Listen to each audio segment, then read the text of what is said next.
All right. Hello and welcome everybody to another episode of the What's Up Wenatchee podcast. Happy Friday. My name is Nikki Darling. And look at this. This is a pretty cool spot. I wish this was my house, actually, but it is not. We are broadcasting live from Blossom Valley Assisted Living.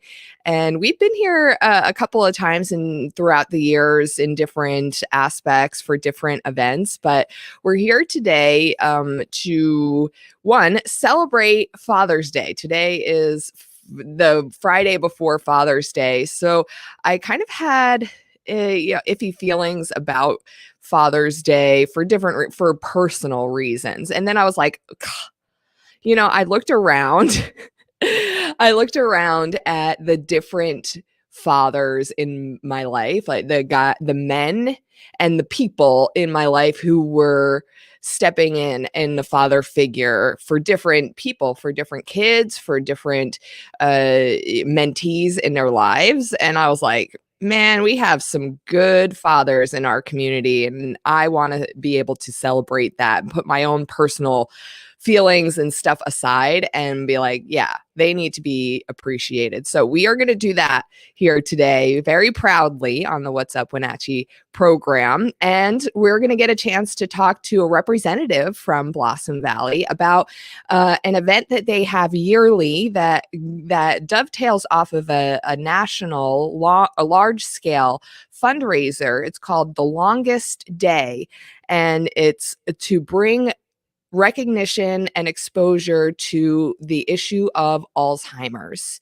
And they are an assisted living facility, a memory care facility, and they cater to the older population who do suffer from a lot of these issues. So we're going to get a chance to sit down and talk to Rhonda about her program here, her residents, and the Longest Day event that's coming up. And they've got some fun stuff going on that you can get be a part of. And I think it's a pretty much free, open to the public event, but it is a fundraiser for awareness for Alzheimer's. We're also going to have Lonnie Walls. He is the community outreach coordinator for the Chelan-Douglas Community Action Council. We've been working with them or alongside them at a few different events lately. So we've gotten a chance to cross paths, which has been wonderful.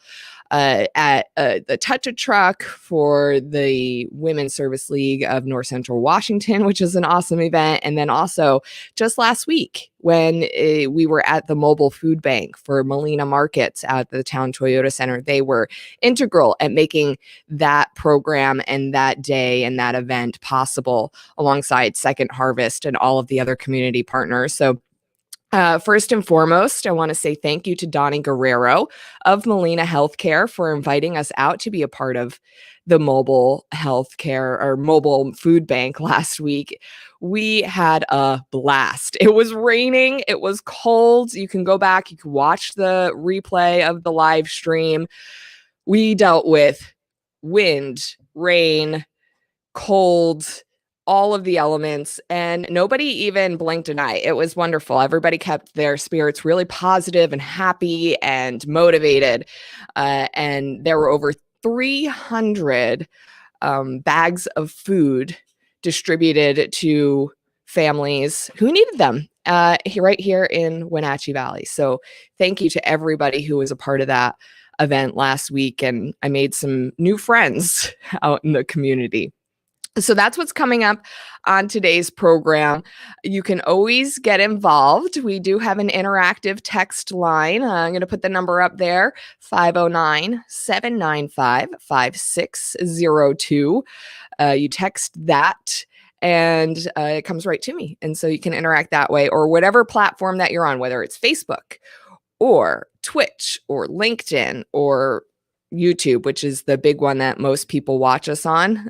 You can write into the comments and it comes up and we can see it and we can interact right back with you in our comment section. So this is a fully live, fully interactive show, unless you're watching the replay. But we do encourage you to let us know what you're thinking.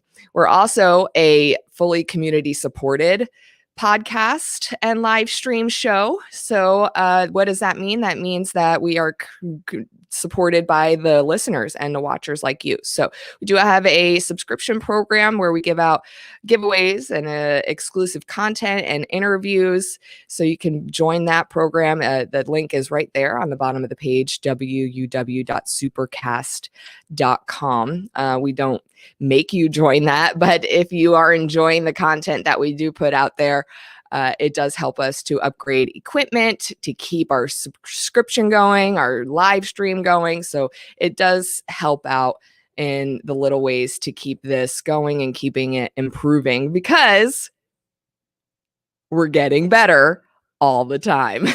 That is our motto. All right. So thank you all for being here. I am just in such a good mood today. It's kind of an overcast day. We are dealing with some smoke, I think, in the state. It's getting into that season, but we're keeping things super positive here on the What's Up Wenatchee program. What to expect? I have several dads coming in today of all different kinds, and I just kind of told them to come, just show up. So I don't have them slotted in at kind of a certain time. They're just going to kind of show up. So whenever they do get to, because they're dads and they're parents and they're busy people, so whenever they get the chance to show up, we'll sit down and talk to them about their experiences as they relate, as being a dad. And then each one has a particular special experience about being a father. So I'm going to start out with my friend JJ, and he was here right at the beginning and has been very patiently sitting here. He would have been watching the podcast anyway, right, JJ? Yeah, he said, heck yeah. So I'm just going to bring you on up, and this is very casual conversation. Okay. But thank you for being here. I'll make sure that we got your mic, you're on, you're in. Thank you. Yes. Thank you again for coming out. Sporting Seahawks, I see. Yeah. Yes. You big football fan? Oh Lord, yes. My daughter even played football, Savannah. Yeah. For Foothills. So yeah. Really? Yes, she did. So how many kids do you have? You want to know? I do want to know, because they span, don't they? Yeah. Oh yes. Yeah. Well, I have 13 kids. No. Yes. Oh my gosh. Yes. And most of them are all grown, minus 2, Kennedy and Elijah. And so yes. 13 kids, JJ. Yes. I was a bad boy in my youth. No. To tell you. I was all good though. I mean, it kept me alive. Those kids, even though if I had hair, I would have pulled it out. Yeah. Doing this, it kept me grounded. But what do you mean by that? So can you elaborate on? Well, because you said, let's go back. You said you were kind of a bad boy in your youth, which led to 13 kids. But how does that ground you? I was a DJ, and most people know when you're a DJ, you get the attitude of you can walk on water. And so I don't have that attitude. Girl. So when I was at the clubs, working, traveling here, Yakima, Seattle, radio. All eyes are on you, man. Yeah. So were the girls. And so unfortunately, I don't know, it's not an excuse, but I got lost into the hype. And once I started having kids and I realized, snap, I got to slow my roll, and starting to see these kids needed me more so than what the public needed me. And so I changed, careers, and, I started working in the kitchen at the DoubleTree, Red Lion, and got the food bug. And ever since then, it's where I've been. But it caused me to get grounded because I needed to pay attention to their little needs. Jasmine, they needed you. Yeah. Jasmine was the little princess. She was girly. But then Savannah was my little tomboy who I knew from kindergarten. Okay, I gotta watch her. I can't have girls around her because she had my libido. She was like, Oh, really? if she had a penis, that would have been me Yeah. as a little boy. How old is Savannah now? She's 26. She Okay. thinks she's old. What is the span? Oldest to youngest? 27, being Jasmine the oldest, and being Kennedy the baby, she's 10. Wow. Okay. And so they're not one of those kids are the same. And there's no book out there to say, okay, this is how a child should be raised, and you should follow this guideline. That doesn't exist. All of those kids were different from their wants and needs. One liked the Little Mermaid, the other one hated Little Mermaid. So you had to navigate. Yeah, especially if there's only one TV and they all want to watch TV at the same time. I'm lucky. I only got one, but I do have a husband, and the husband and the kid want to watch TV at the same time, and that already drives me crazy. So I can imagine if 13 kids are wanting to watch the TV at the same time, that would be a complete and utter riotous. But also, it gets difficult when each other moms have their own ideology as to how a child should be raised. So we had one over here. Oh yeah. No sugar, no this, no that. But one over here can have sugar. So when they get together, what do? Do you allow the sugar because they're together? Even though this mom over here said, no, she can't have this.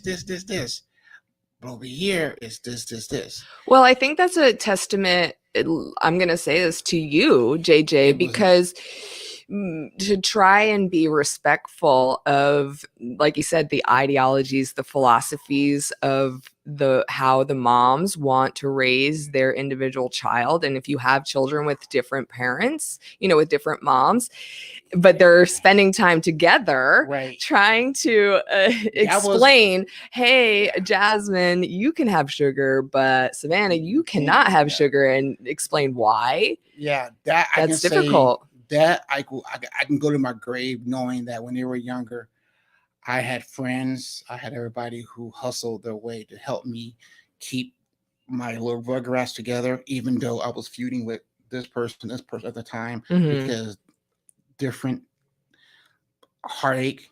I mean, like I said, I was a bad boy. I was an a-hole and whatnots, to where we focused on trying to keep the kids together so they can play, know each other, do those things. But over time, as your kids get older, you stop relying on dealing with the moms because cell phones, things of that nature. I ain't got to go to you and go, hey, I want to see so-and-so, because you can go right to the kid. Right to the kids. Yeah. A lot of times, moms are still a little bit PO'd. A woman scorned is the worst thing in the world. Don't scorn the women, JJ. Countries have fallen. Jeez. Nations have fallen over a scorned woman. Have we not learned anything from Helena Troy? Thank you. So so like I said, I know what I did wrong. God knows. But I can say that late nights, phone calls, daddy, can you come, so I can sit here and say, yeah, I did that. And I can sit here and say, hey, I got pictures. I can sit here and say, hey, they told me about this. And like Savannah, for example, I would say in kindergarten, I'm like, Savannah can't have girls spend the night. Why? Because she's gay. No, she's not. And you knew that in kindergarten. Girl, really? You were born that way. It is what it is. I mean, some people can probably morph, but I knew Savannah was gay. I knew Jay was gay.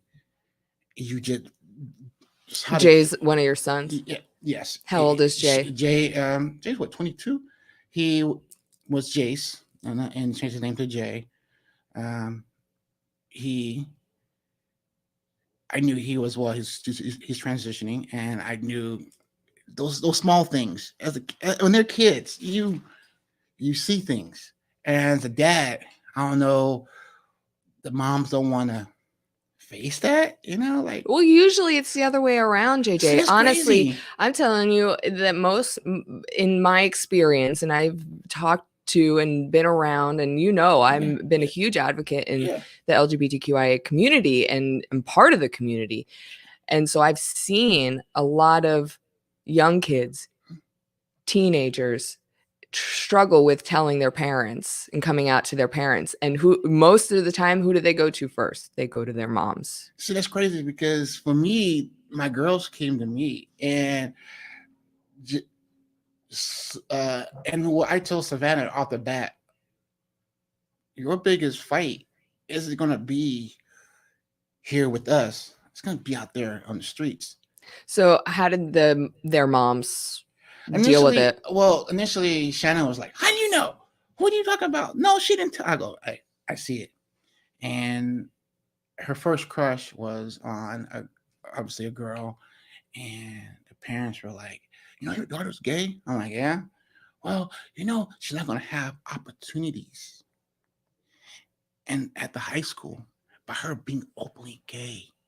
And they're not going to allow her. Well, this is they're not wrong, okay? We're gonna call a spade around here because that's what we do. We give out facts, right? Right. They are not wrong, because I don't know if an openly gay young lady would make it as an apple blossom queen. Or that, and plus she was a hell of so that takes out that opportunity, which is a huge opportunity, right? Well, and I guarantee you, Apple Blossom would completely deny that fact. They said, no, we would never. I know. That's a whole different podcast, girl. Yeah. But no, on the real though, she was an athlete, still is, and she was a baller, and they didn't want her openly being who she was coming to high school. And that was one of the decisions. What year was this? Like how long ago? Because things have changed in the past 10 years, but she was probably right in the middle of this. Okay, so 2011 was her 8th grade year. So then 2012, leaving Foothills. So we made the decision to go to Eastmont versus Wenatchee, because it is. I am who I am. Blase. And you felt like Eastmont was at the time more inclusive. Accepting. They were focused on her athletic ability. Okay. Versus her sexuality. Okay. They were more focused on her personality versus who she likes and does not like. Like you said, she was football. Girl, man, football. Yeah. Football. I tell you, I wanted to play football so bad when I used to play. I was such a tomboy. I played football out on the field, but they would not, when I was a kid, they would not let you play football. They wanted her to play in high school. Like, nah, because she came off the edge. I'll never forget this. Picked that boy up, put him on his, and he stopped playing. He was a quarterback. The whole time, all the parents were focused on was, my son's ego is bruised. We didn't know that was a girl out there. We didn't know, but now it was a girl. He would never play again. So he was crying, his ego, because a girl. He won't play. It's his pride that won't play again. His pride that won't play. His pride and his ego that won't play. His parents and people were more upset that this happened because it was a girl. Not because it was a hell of an athlete. Right. Not because she was a baller, but because she was a female and she's playing a boy sport. And who cares? Right. But at the time it was unprecedented. Right. Yeah. Exactly. It still kind of is unusual, but it's becoming more prevalent. Right. So she can transition from football, go play softball, hit a home run, and then by night's end, playing basketball again. I mean, we would go from soccer, softball, basketball. She won from the best of the West to Hoop Fest to everything else in between. But her teammates never questioned her sexuality. Right. They only questioned what her abilities were on off the court. That was it. Right. And her personality was, everything. And then once. Unfortunately, though, JJ, it would be more difficult if she was male. She's a gay male in sports. Yes. They do have a harder time being openly and that's gay. Sad because I lost a cousin, Brandon, may he rest in peace, because my uncle did not accept him, and it broke me. 2 years ago, he committed suicide because he was gay, and it broke me. I was at work, and I cried for days because we just spoke about him moving to Seattle because of some guy over there he met. I'm like, yeah, you could be living close to me. And then I'm at the wedding a week. They found him, and all the hoopla was, well, he's gay, and most men, let alone black men, are not accepted as what a gay white man or a gay white woman is accepted in the community because it's two different standards. To be gay is one thing, but to be black and gay is a whole different Mm-hmm. ball game. And that's something that Savannah's really had to deal with, and including Jay, is that to be gay, okay, but to be color and gay, you are on even on a whole different island to where there's people in her own community don't support, Mm-hmm. you know what I'm saying, my kids because of their own skin color.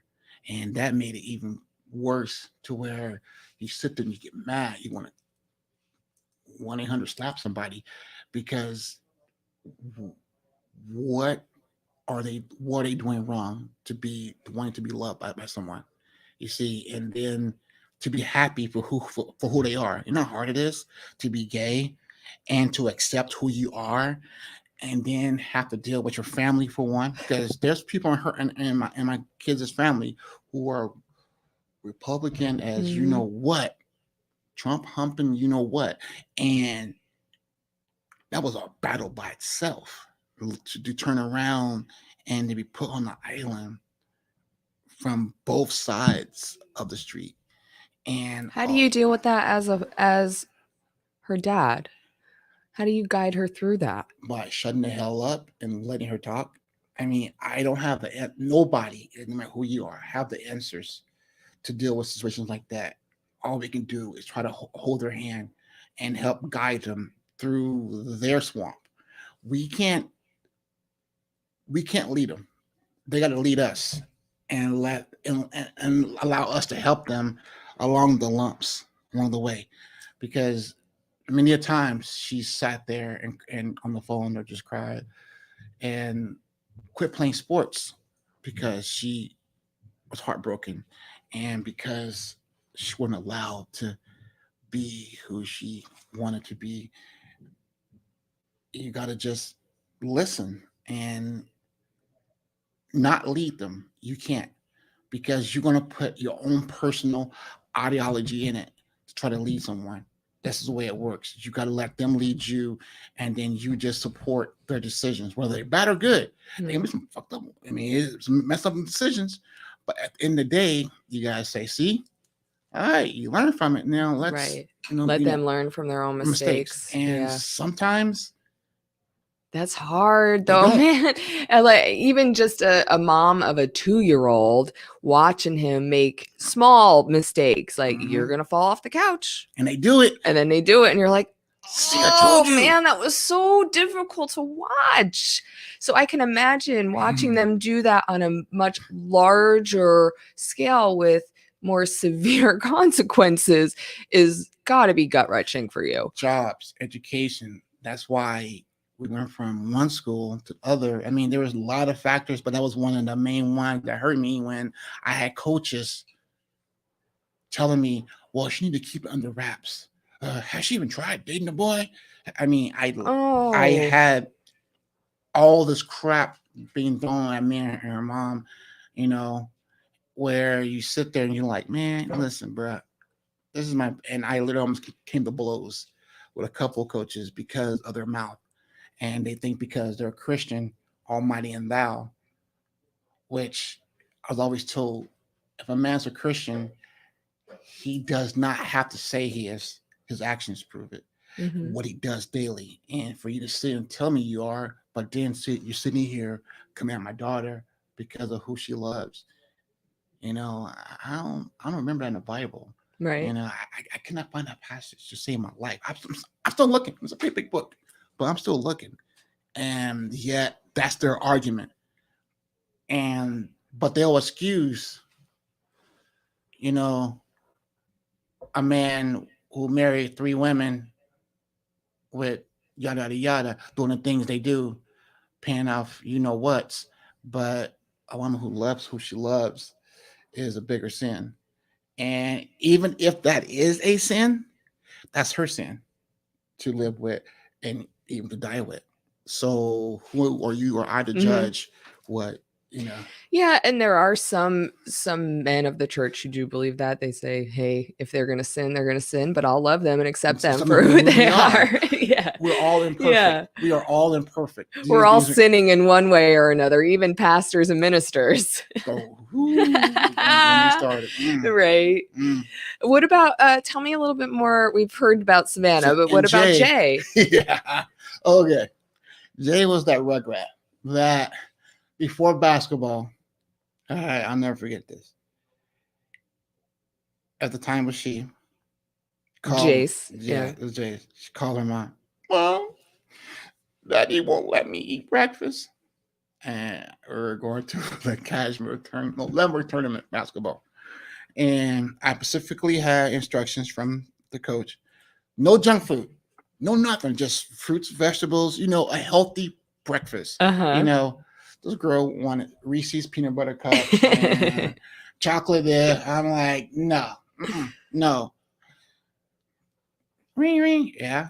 JJ, why are you not feeding? I'm feeding Jay. But she doesn't want to eat what she needs to be eating. So she's in tears. I'm not going to eat it. And I'm laughing like, okay. But within her own right, she was a ball. Man, softball, soccer, basketball. Man. How old? When they decided that there was something about 7, 8, because I wasn't around Jace as much as I obviously with Savannah. You don't see what you see. So about 7, 8, me and Jamie were talking, and she's like, I think she's gay. I'm like, what do you mean? Because obviously now I'm blind. But seeing it after she filled me in, seeing the signs, who her friend group was, how she was acting, what she wanted to do versus what that female over there wanted to do. Then you start seeing the signs that you saw with, with Savannah. And sure enough, so then when Jace became Jay and wanted to tell me, and he was like, well, Dad, I need to talk to you. Okay, what's up?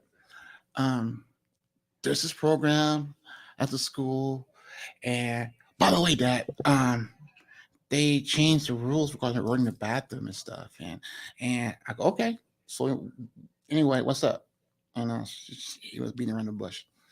And he's like, well, there's this program that's gonna help with parents to tell you that their kids are gay and how. And I was like, okay. And she's like, well, I want you to go to it. Why? So you can learn about it. I go, learn about what? And she goes, about kids being gay. Oh, are you gay? And you're like, yeah. I go, okay, so are you accepting that you're gay? Yeah. Then that's it. I already know, but whatever. And then for a minute, he got a little mad. It was like, oh, you're not going to go? Hell no, it's my time going to that shit. I'm like, I already know. We know. It's okay. I don't care. I go, what you got to care about is how you're going to live your life with it. I don't care. I'm not you. I ain't got to live with it. But I will support you with it. There's a difference. Okay. I can't live for you, baby girl. And he was like, well, now it's Jay. I was like, okay, shit. I say less. Yeah. And so that was more of a funny interaction. And I'm like, just don't do things for others. Do it for yourself. So when he was doing this hormonal stuff and changes, I said, please make sure you're doing it for you, not for someone else. Because some of the stuff you cannot reverse. Okay. And you need to do it based on how you feel, what you feel is important to you. Where do you think you get that from, JJ? Like, where'd you learn that from to pass that on to your kids? Because I don't think I got that from I don't know if I got that passed on from my parents. My mom, somewhat, yes, loved everybody. She just led with love always. But I don't know where, I would have to really think about where I learned these tools to pass on. Dealing with hate half my life, Mm-hmm. I dealt with it so much, not being accepted a lot of the times. And I've had to learn to adapt more so than what I wanted to. I had to listen to my elders, my aunts and uncles, who always told me a person is going to be the hardest on themselves versus anybody in the community. I have always been harder on make to be perfect on when I'm cooking, how I'm cooking, and how it's going to be looking. And you have to sometimes accept things for what they are, but not be happy about it. Right. Don't Acceptance doesn't mean don't that you have to be happy about it. exactly. I get it. Yeah. Yes, but you can make those changes, those quiet changes throughout your life, and don't let nobody put their foot on your neck, because once they do, they're not going to let up. And I have seen that in my life, growing up, where I'll work somewhere and you will be told you're the best thing since sliced bread. But once you ask for something or want something more, you ain't worth that same bread that you was praised Mm-hmm. 2 weeks prior. And I told that to my kids.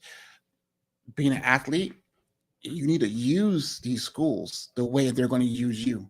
They don't give a shit about you. That's mean, but it's the truth. Not one of these schools. Yeah, you have to capitalize on your opportunities. And then get your education.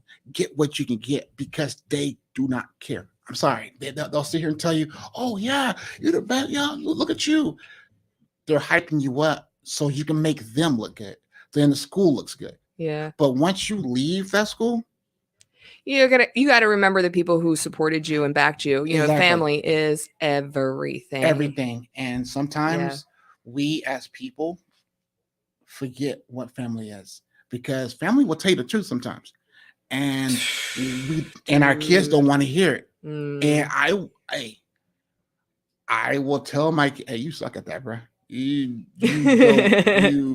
That's my husband. He does that. He's like, no. And I'm like, oh, that's mean. He's like, no, that's just truth. I rather hear the truth than hear some BS. And I tell my son Eli all the time, son, football, you're a baller. Soccer, but basketball, no. Focus what you're good at. Focus, right. But see, telling a child that, sometimes people will take it, oh my God, that's a horrible parenting. No, it's the truth. I want my child growing up thinking that. Listen, if I told my son that he sucked at football and he was like, I still want to play football, I'd be like, okay. Go. But at least you told him the truth, though. Yeah. And at least he would go out there and put the effort. But you gave him your honest, objective opinion. Too many times when I was coaching basketball, too many times I had parents bringing in these kids, and Jay would get ticked. So was Savannah. These kids' parents would pay all this money. Yeah, and they don't even want to be there. They didn't want to be there. Yeah. Where, not for boys, but go and ball. Yeah. I called Savannah in the middle of the night. Literally, in the middle of the night, it was snowing. I lived on Elliott Street. And I'm like, what the hell, Savannah? And I woke up. She's outside shooting in the snow. Kid you not. Middle of the night. And there was a light out there. And I'm watching like, what the hell? And she was shooting and shooting. And then I would find Jay, not chasing boys or whatever. She'd be on the court or out there swinging her bat. Boom, boom. That's dedication. But people don't see that. Yeah. All they see is, oh, they gay. So. Oh, JJ, I can tell that you love your kids. You're proud of them and you support them. Love them? I don't like them. I know. Yeah. Okay. Fine. Fair enough. Happy Father's Day. Thank you. Thank you for coming in. I have a couple other dads that are waiting in the wings, but I could talk to you literally. We could sit down and we could talk. So thank you for coming in and telling me a bit about Savannah and Jay, and we'll catch up again soon. All right, cool. All right, man. Thank you. Oh man, my man JJ. It is Father's Day here on the What's Up Wenatchee program. My name is Nikki Darling. Thank you all for tuning in. And I do have a couple of other dads waiting in the wings. We're trying to recognize, celebrate as many different kinds of dads today. Yeah, just bring them on in, roll them on in. I see Ant, because I know he's got Nova too. So does he have a baby with him? Yeah, let's get Ant in here so he can get the baby back home. and then tell Andrew he's next after that. So, and then later on in the 1 o'clock hour, we will be talking with Rhonda from Blossom Valley. We are broadcasting live from Blossom Valley Assisted Living about their longest day event for Alzheimer's awareness. And then, oh my gosh, Nova! God. There's a baby in the room and I get totally distracted. And then we'll also talk to Lonnie Walls from the Chelan-Douglas Community Action Council about their community outreach programs. Oh, Bubala. Hi, Aunt. How are you? Thank you for coming. Happy Father's Day. Oh, yeah. So our next dad up is Anthony Malone. And he has, in true dad fashion, is on dad duty this afternoon. So you're so tall, and then Nova is so adorable. So I have to get, there we go. Oh my goodness. All right. So hi, baby boo. Ah, there you are. So thank you. Well, welcome to the program. Thanks for being with us. Absolutely. And so here's Anthony and Nova Malone. And you guys, just lower that just a little bit, honey. Your noise, your sound. I can hear it. It's all the way down. Okay. I hear something. Yeah. So okay, thanks. So you guys, I've known you for a while, and then was actually in your wedding last Memorial Day weekend. Yep. And Jess was pregnant when the wedding was on. I'm not supposed to say that. Oh, we got a little bit of a head start. We got a little bit of a head start. But then what is Nova's birthday? She was born December 21st. December 20th. So she's coming up on 6 months soon. Oh, that's right. See, I just talked to Jess early this morning. She's getting all emotional. She's like, my baby is grown up so fast. So this is in no time. What do you mean? You're not walking yet? No. You're not running around? She needs me to carry her all the time. I know. I'm sure you love it. Do you love it? Oh, yeah. So just to give people a little bit of a background, Jess has another son. Cascade, who is 6 or 7. He's going to be 6 in November. Oh, so okay. He's 5 I thought he was 6 already. Yeah, he's a big boy. He's tall. Yeah. But you like met Cascade when he was super young, 10 right? months, yeah. Oh yeah, like really young. So he's known me. I mean, he doesn't really know anything else but me and Jess together. So that's awesome. Yeah, it's great. Yeah. And so like you only really know like raising him too. So right. You feel very connected to him as a stepdad, as a father figure in his life, even though his dad is in his life. Yeah. He's got you also. So you've got that perspective, even though like you didn't give him the 23 chromosomes. But is this and then Nova here is your first biological child.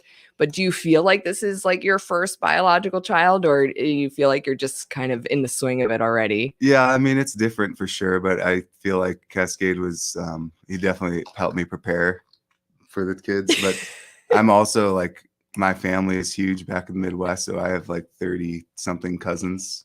Yeah, we have that in common, that we're both Italian. Yeah. Big Italian family and lots of cousins, and I'm like the third oldest of 24 on my dad's side. Oh my gosh. And the second youngest of 10 on my mom's side. So I get it from both sides. Like I've been on the kid side and on the like older teen, young adult side with all the little kids. So you were used to I'm used to the chaos. Yeah. Oh, yeah. Yeah. So were you part of the like overnight feedings when Oh, she was yeah. first born? Did Well, you get yeah, into all Jess that? did the breastfeeding, but she was doing pumping, so I could Mhm. help a lot with that too.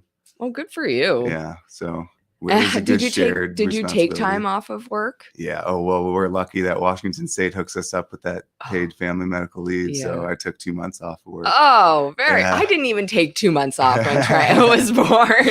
I took like 2 weeks. I was like, right back to work. Jess was happy to have me at home for Oh, I sure. bet. Yeah. She just likes to have you at home anyway. Oh, of course. Yeah. But it's also different being a girl dad, For sure. right? Yeah. Cascade is She's a gonna be boy's boy. Like spoiled. he is a boy. Spider-Man, climbing, sports, Yeah. the whole video games. He's boy through and through. Nova is, obviously she's only 6 months, so you don't really know her personality yet. But look, she's got a little bow in her hair, and so are you enjoying being a girl dad? Yeah, it's been a little bit of a trip for sure, but I'm excited to see her grow up. And she's got a little cousin that's only 6 weeks apart too. So Oh yeah, Jess's sister had a Lyra. baby. Yeah, Lyra, I love that so name too. it's gonna be crazy watching them grow up together. And Mhm. I'm just trying to soak it up while I can because I know I'm not gonna be able to hold her forever. Yeah, her little chunky chunk legs. Oh yeah, she's got some thunder thighs, all right.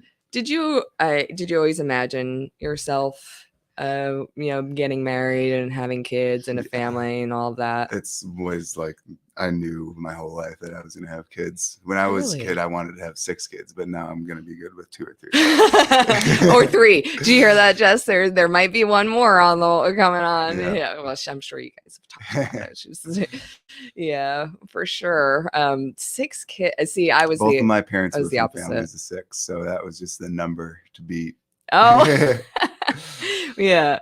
You're not gonna go for it. No, I'm good. That would be complete and utter chaos. So Nova Well, you and have Cascade and maybe one you have more. like furry kids. We do, yeah. We have a lot of furry kids and feathered kids, and I don't know what you would call pigs. Yeah, hooved kid. friends. Yeah, you have a hooved child.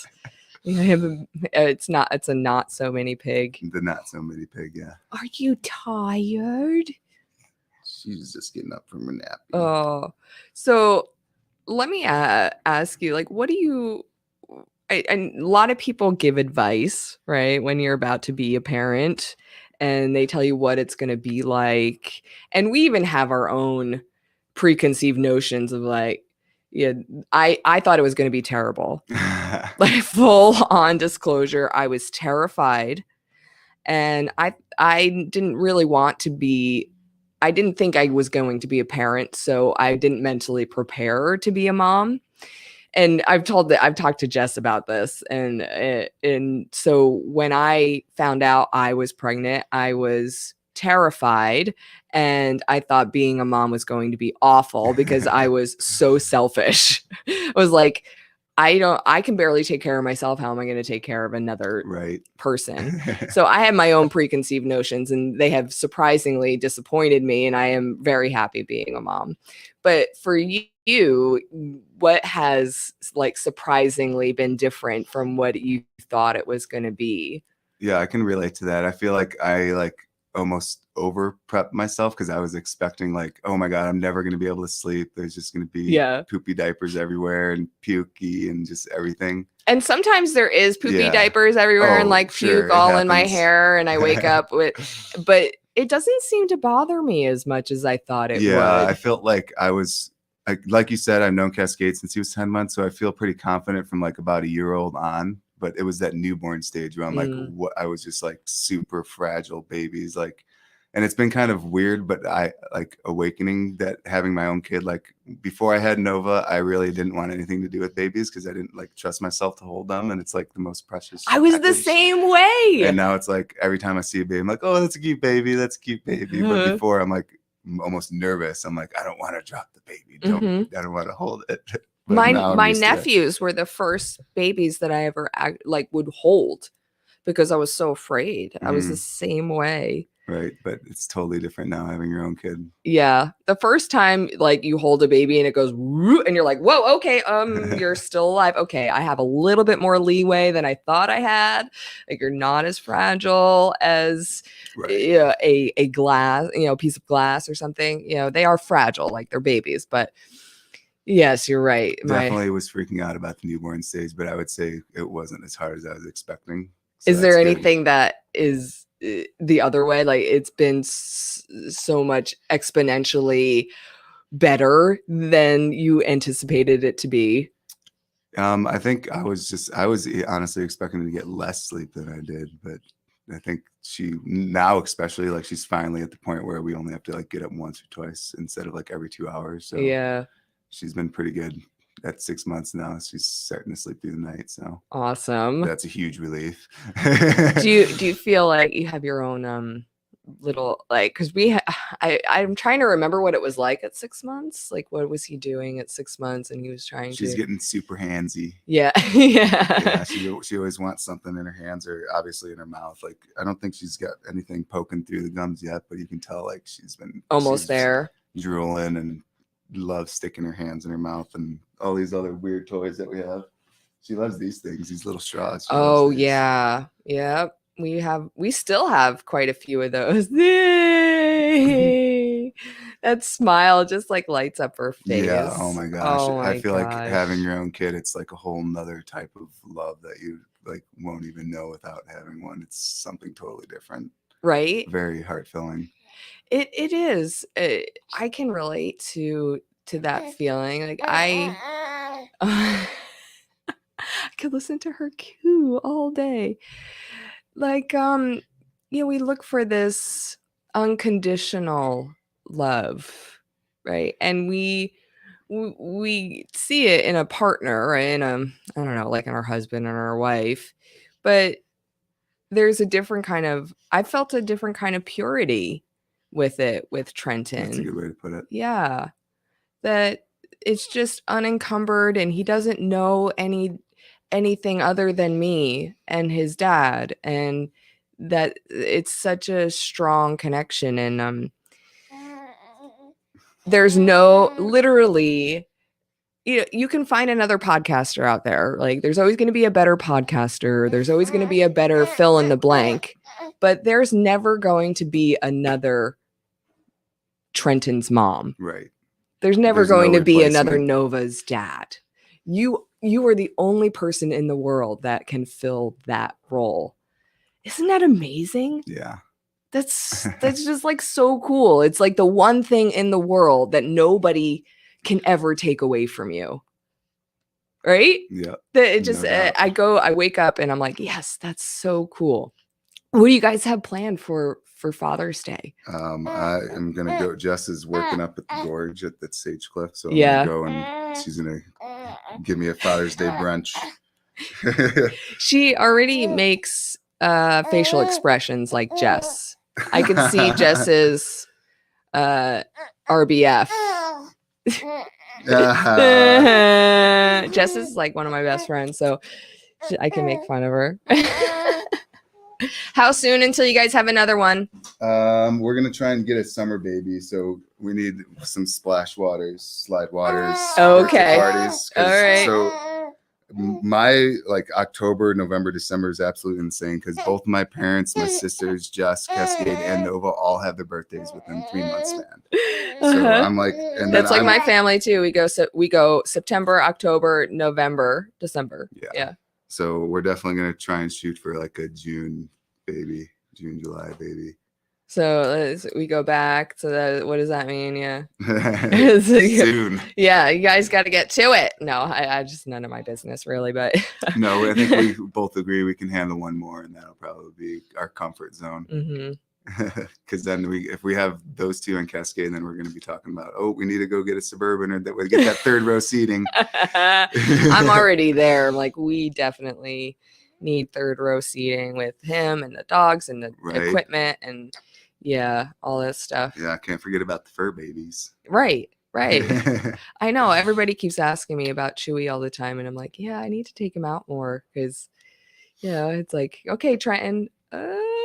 And then taking the baby and the dog is Yeah. like, now it's just like, ah. Jess has been she takes Nova and one dog at a time for a walk because she's like, if I take both, it's just too much. It is too much. She'll go for a walk with one of the dogs and Nova and then drop one off and come get the other one and go for a walk. Nova likes to be outside. Like sometimes when she's just freaking out, all I need to do is step outside and it's like, whoa, there's so much more out here. Yeah. Yeah. So I think she emulates Jess and I in that sense. I always like being outside. So yeah. And how's your, I mean, I know you've been with Cascade since he's 10 months old, but how is your relationship with him now? Now that he's a little bit basically older. like my kid. Yeah. And he's been such a great big brother. Like he's loving it. He wants to help with her. He's always like giving her hugs and kisses. It's almost to the point where like, dude, relax, like back up a little bit, give her some space. Because that could have totally, with Cascade, it could have totally went a different way. Right. Right. He's not, he like, could have been like, jealous, But like, he's good at like keeping himself occupied, like going and playing outside with his neighbor friends or playing Legos or video games or whatever. So it's like when we have to take care of her, he's good at like, he's not like, come on, let's go do something. Let's go do something. He can actually like keep himself occupied for a little bit. Yeah. Do you feel like Cascade just looks at you like another dad? Yeah. Yeah. Definitely. It's obviously I'm never gonna have that with Logan. Like Logan is my stepson, but he's Right. 18. Yeah, right. that's tough. It's like we're never gonna have that kind of relationship. But he was He was like 14 or 15 when Ryan and I started dating, and which is also 15 to 18, 14 to 18 is a very just influential time in your life, and he's matured in such a magnificent way as a teenager that it's been a slow going, much different step parent experience For that I sure. think you've had. Yeah. So I kind of envy you in a little bit, in a way. Like, dude, you got to just get them from the beginning and just mold them the way you want them, It worked out pretty nicely. No, I mean, he even calls me dad on accident sometimes. Oh. But he just calls me Aunt. Because Anthony, that's a TH, man. That's your kids. Antony. Yeah. I know my nephews used to call me Aunt Ninny because they couldn't do the K's. Nikki. They went Aunt Ninny. All right. Well, thank you we're not going to keep you too long because, you actually have to do your dadding duty. Oh, yeah.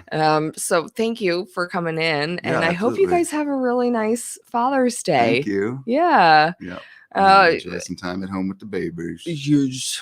Oh, how could you not want to do that with that sweet face? I don't get to see her enough during the week, so I'm happy to spend the weekends with her. Yeah. What is your schedule like? Like you just work regular day hours? I've been working 4/10, so I have Fridays off every Friday. But normally when I get home from work, like I hold her for like maybe an hour or two and she's asleep. So yeah, that's the same with Ryan. Ryan works 4/10s and then wants to come home and feed the chickens and do the things. I'm I'm like, taker care of. Yeah.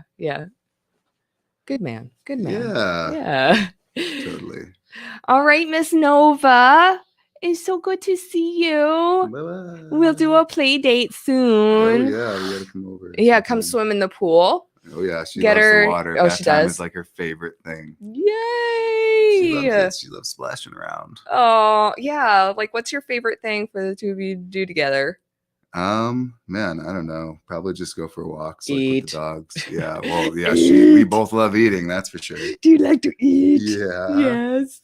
I think she's just happy being held. Yeah. Like no matter what, if she doesn't do the swing anymore. Like when she was a baby, like 0 to 3 months, she would just sit in that thing as long as you left her in there and be happy as a clam. But now it's like, no, I need to be up and about. Yeah, for sure. It's only gonna get worse, dude. Oh, I know. Yeah, we have so much baby proofing to do.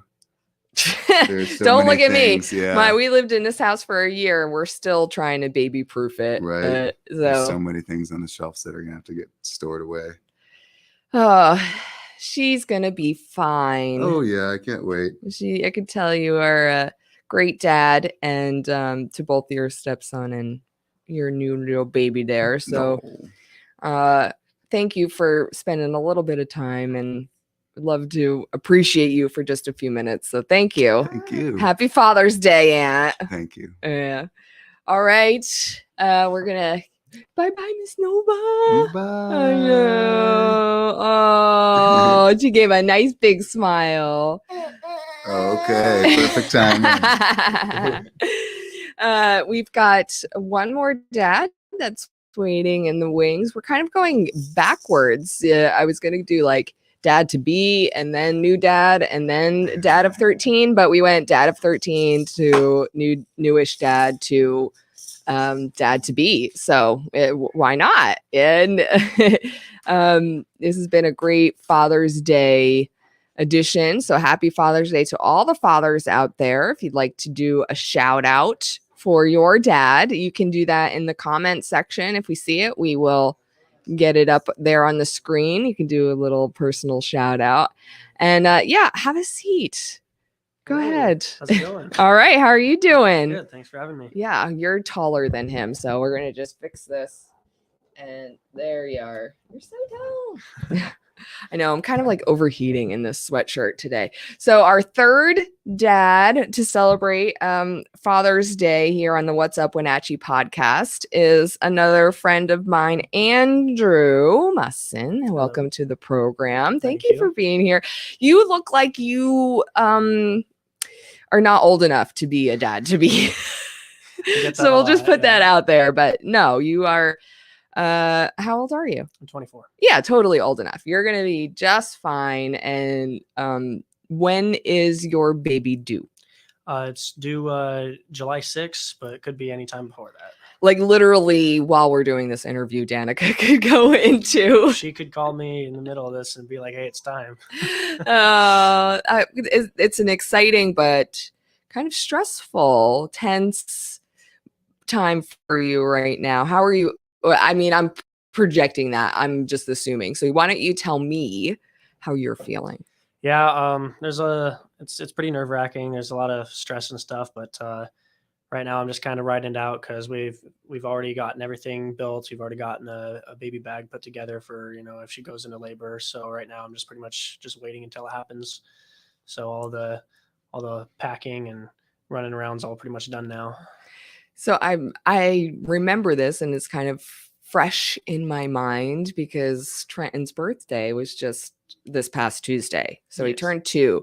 So when those things come up, I was thinking back to getting ready and being 9 months pregnant. And I actually went into labor when we were doing our maternity photo shoot. Oh, no.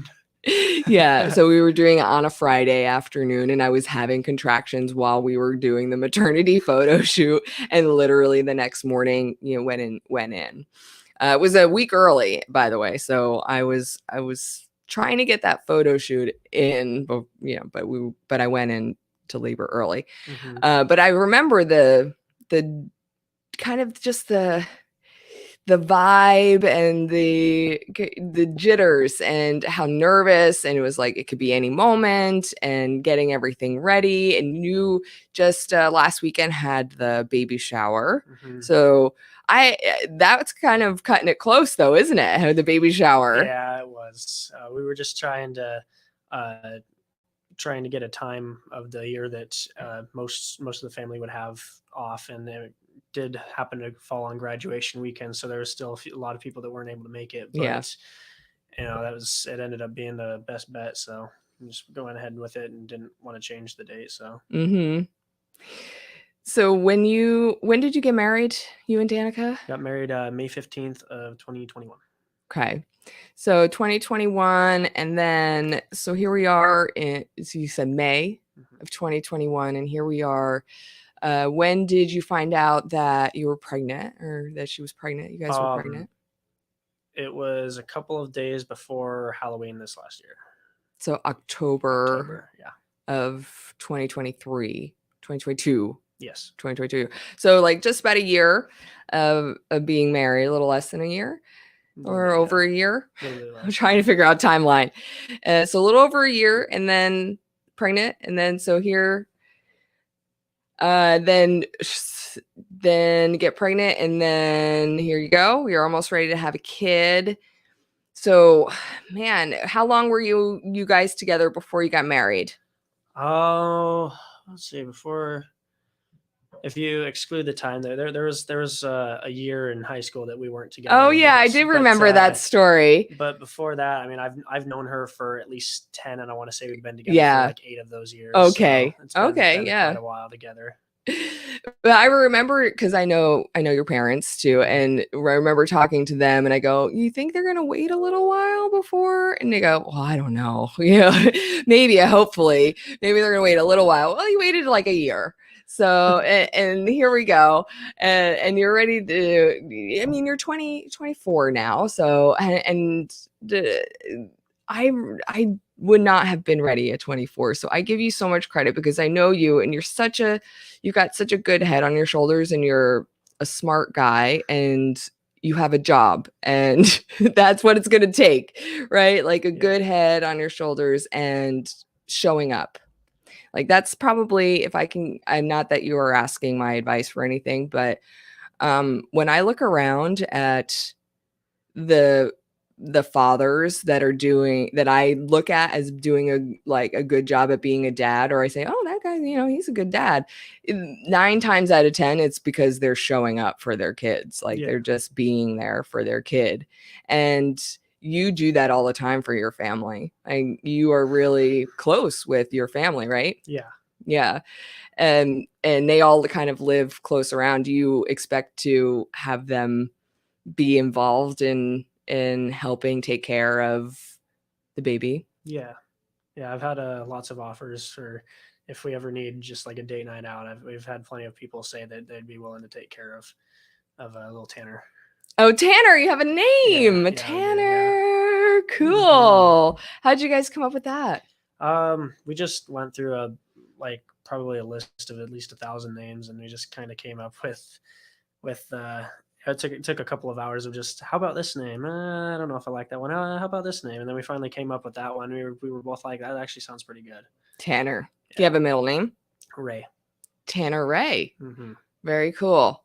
Well, we are waiting for the arrival. What is your biggest hesitation? Not hesitation, but maybe like the one thing that you're worried about, or concern, or like, oh, I don't know how this is going to be?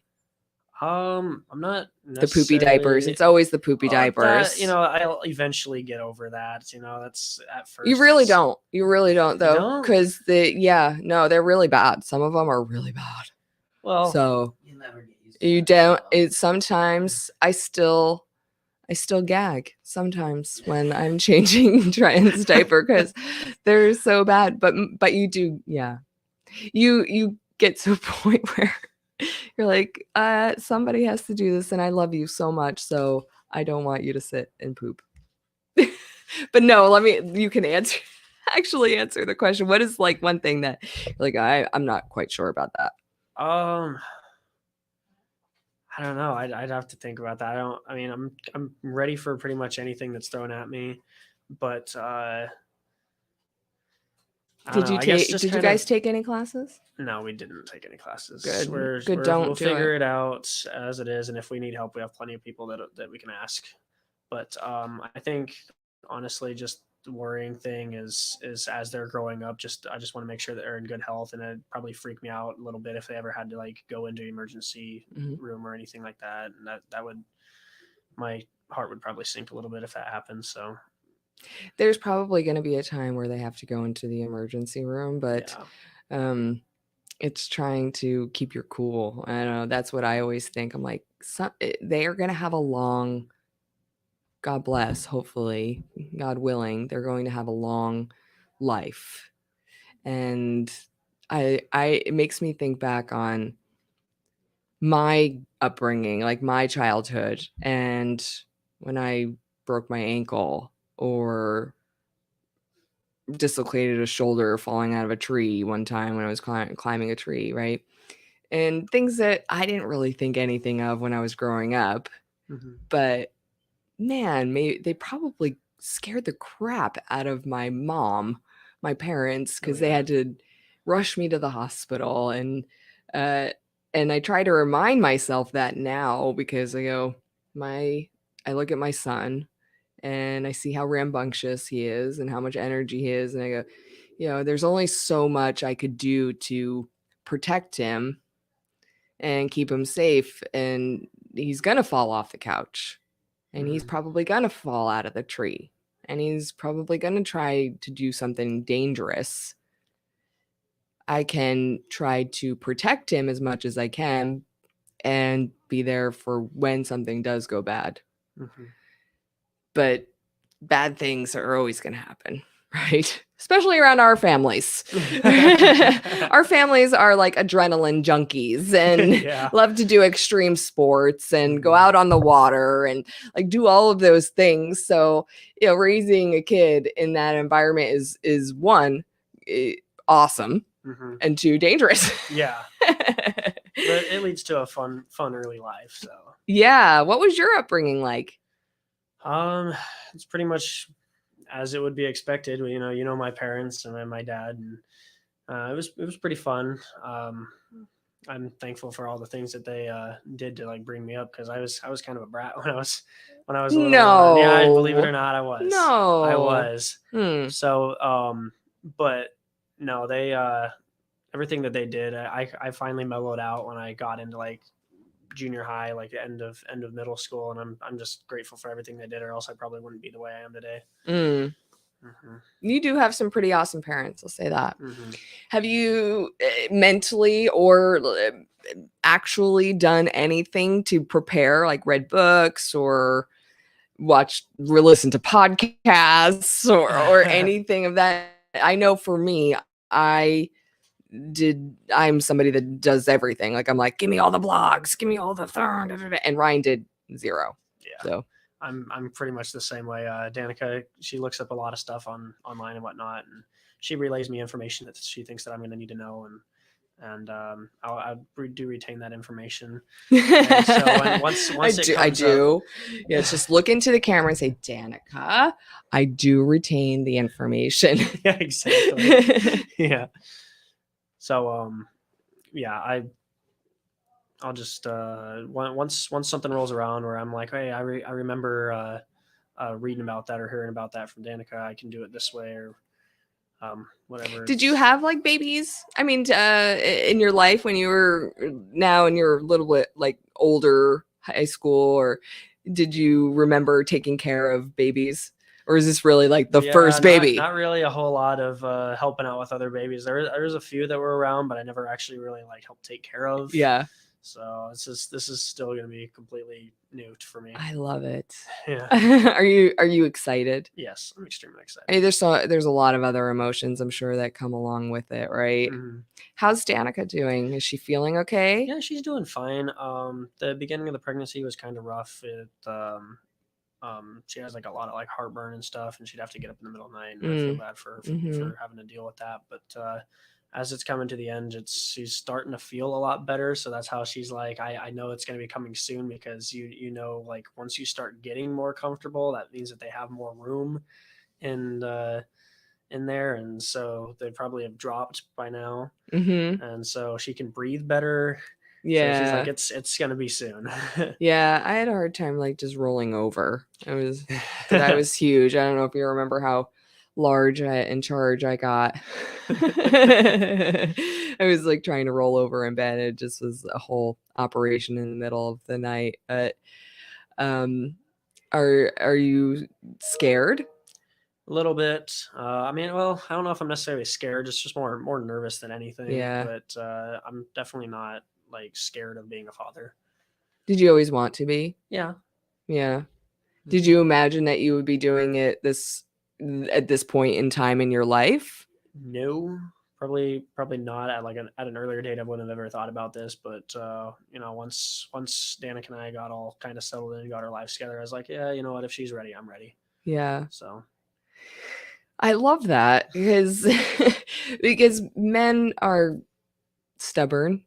I don't want to generalize all men, but I think some can be stubborn. But if you find a partner that you're ready to do this part of your life with. It's a pretty awesome thing. And you guys seem like you are like in it and ready to go, even though nobody's ever fully ready to go. Yeah. Right? Yeah. I always ask, do you have like a theme for Tanner? Like Yeah. a woodland or a firefighters or whatever? Yeah, it's a woodland theme. Lots of like forest creatures. Oh. And whatnot. So there's like I got it right on my nose. foxes and bears and whatnot. So we've got in our nursery, we've got like a blue backdrop with his name and some stars and stuff, and over in the corner, like one of the favorite like 3 statues that we have is there are a bunch of hedgehogs, and there's the speak no evil, see no evil, hear no evil, and so they're just kind of all lined up there, and I just think it's super cool. Yeah. And then we got like little like plastic mushrooms and stuff. Cool. Yeah. That is awesome. I love that we did like bears and stuff like that. Mhm. So what before we kind of wrap this up, I first off want to say happy Father's Day, even though you're not technically a father. There's this saying that says that mothers or women become mothers when they become pregnant, Mhm. and men become fathers when the baby is born. Mhm. Like It kind of makes kind sense, of makes 'cause, sense. like during the pregnancy, men aren't really contributing to Yeah. anything while the baby's being getting bigger. In Did you there. gain any weight during the pregnancy? No, but I feel like my brain got a lot dumber. Foggy. You got I got baby very fog. foggy, yeah. Yeah, that only got worse for me afterwards too. Just total brain fog. Yeah. What do you think being a parent is going to be like? What kind of dad do you want to be? I want to be like I don't want to be like super. I'm going to be laid back, but I'm also going to make sure that I'm on top of things. I want to be able to raise my kid right. Kind of I want to raise my kid the way that my parents raised me, because I know how I turned out. I want the same thing for my kid. So I still want to be fun. I'm really dorky, and I hope that my kid turns out to be just as dorky as me, because my wife loves me for the way I am. Yeah. So I'm going to love them for the same way. Oh my God, that is perfect. That was it right there. Andrew, thank you so much. And I am going to say happy Father's Day, because I hope that you embrace that it's your day too, because 23 of those chromosomes are yours and they're going to be here any day. I'm just so happy for you and Danica. Like, I'm just excited for this next adventure that you two are about to embark on. And if you need anything, we don't live that far away, right? Because I know where you are. Yeah. Honestly, we're right around the corner, and we'll help out in any way that we possibly can. So I hope you have a wonderful Father's Day. Maybe Tanner will join us on Father's Day, but you keep us posted, okay? All right, will do. Yeah, I love you, my friend. Love you too. You take care. Thank you. Yeah, thanks for having me. Of course. Tell Danica I said hi, and we love her and we wish her well. Okay. Okay, will do. Yeah. Thank you.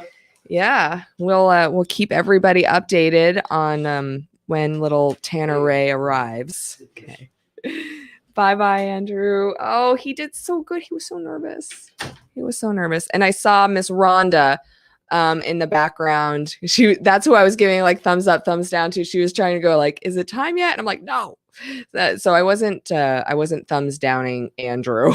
Okay. I was thumbs downing Rhonda just to give us a few more minutes before with Andrew, because the thing was I really wanted to give JJ as much time as he needed to talk about his kids and his experience, and we just got chit-chatting, so we went a little bit long. It happens. Yeah, it does happen.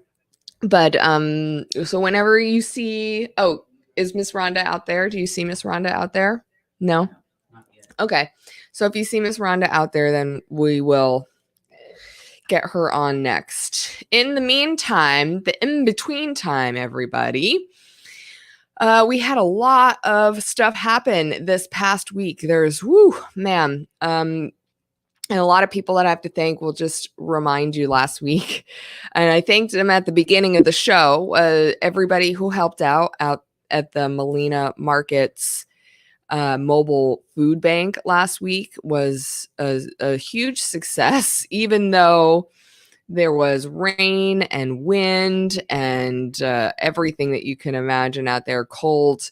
We were not expecting it to be like that out there, but we were able to distribute like over 300 bags of food through Second Harvest, the Community Action Council, Molina Healthcare, CVCH, and all of their other community partners that were out there. So you can go back on our YouTube page, and there's the live replay of last week's interviews, because we interviewed with a lot of those community partners like Thriving North Central Washington.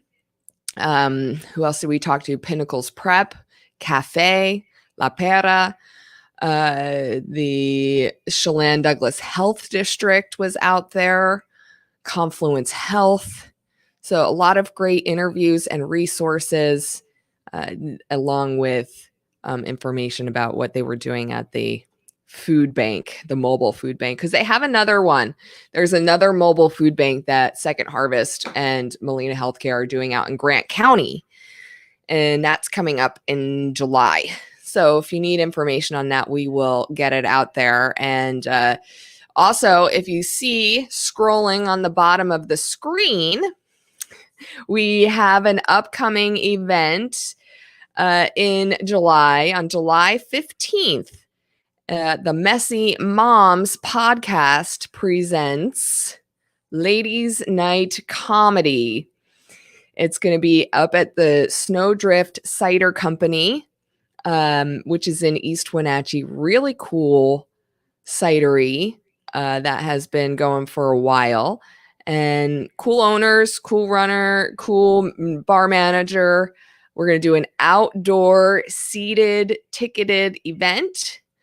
We've got 3 awesome female comedians with Lane Henkel, Michael Lee Miller, and we're introducing Messy Mom herself, April Castle, and I will be hosting.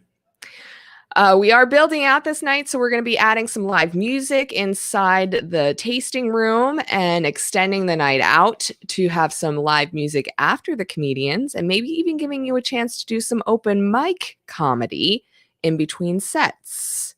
So we'll have more information on Ladies Night Comedy as we move forward. So as we get it, we'll give you some information on that.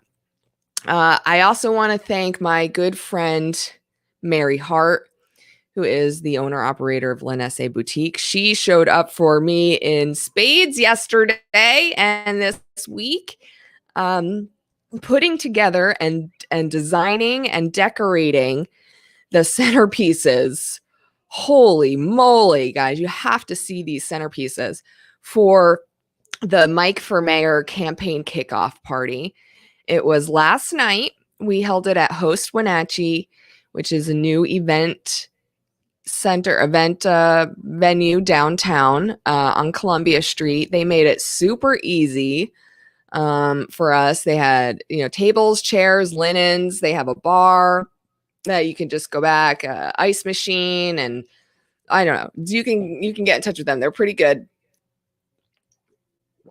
But Lenesse made 7 different centerpieces to go for this, and then donated them to the committee to elect Mike Poyer, and then we auctioned them off for as a fundraiser for the campaign. So there's one, and every single table had a name that represented a different tenet that is important to Mike. Like this one is integrity, and we have family.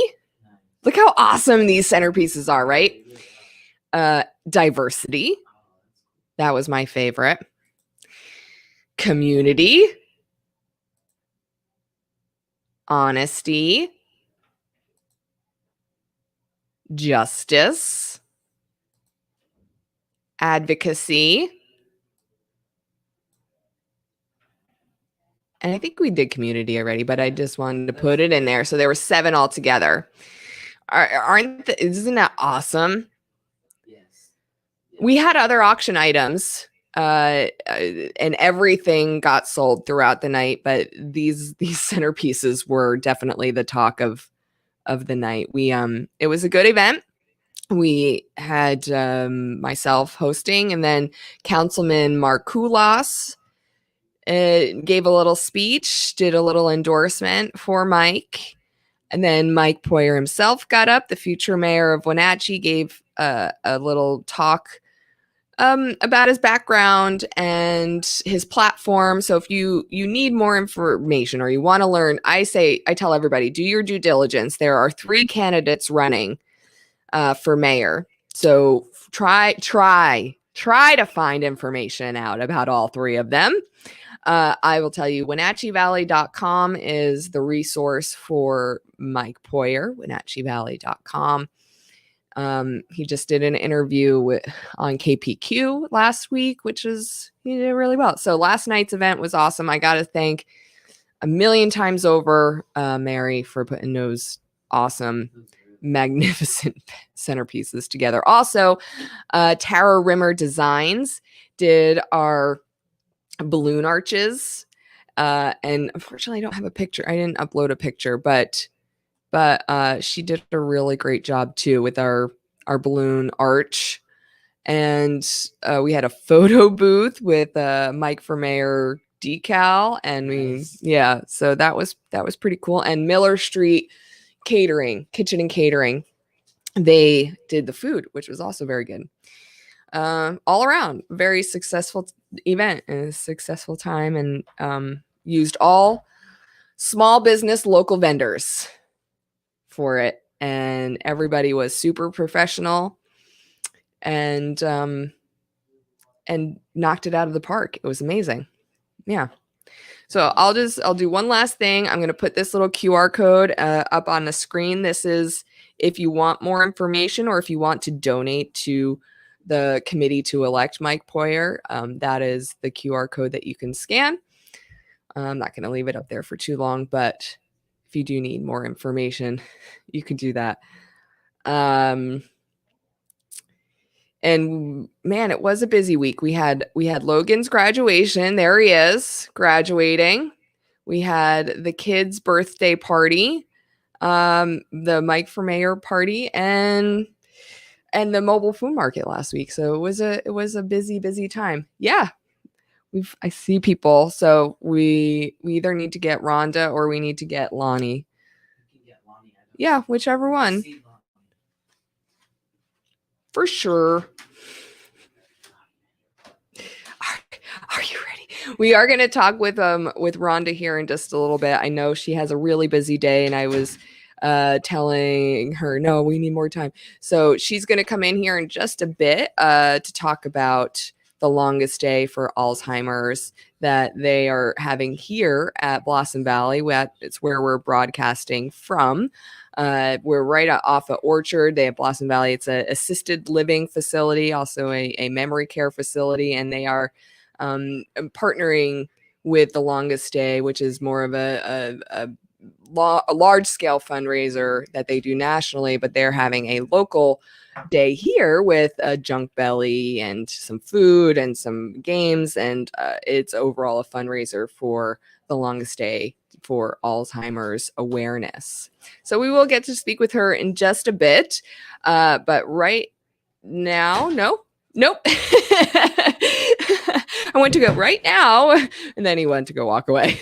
We're going to talk with Lonnie Walls. He does community outreach for the Chelan-Douglas Community Action Council. I don't need this. I know who you are. I'm sorry. I did not mean to throw that back at you. It was just... No problem. But we had the chance to come across one another in the past few weeks at the Touch a Truck event. We saw each other and chit-chatted a little bit. And then, I see the Community Action Council everywhere. People say I'm everywhere. No, you guys are everywhere, because I just saw you were helping out at the mobile food bank last week for Molina Healthcare and the mobile food bank, which I was at also. So I saw your another part of your team was out there for that. So it was just kismet that I was meant to have you here talk about your community outreach programs. What are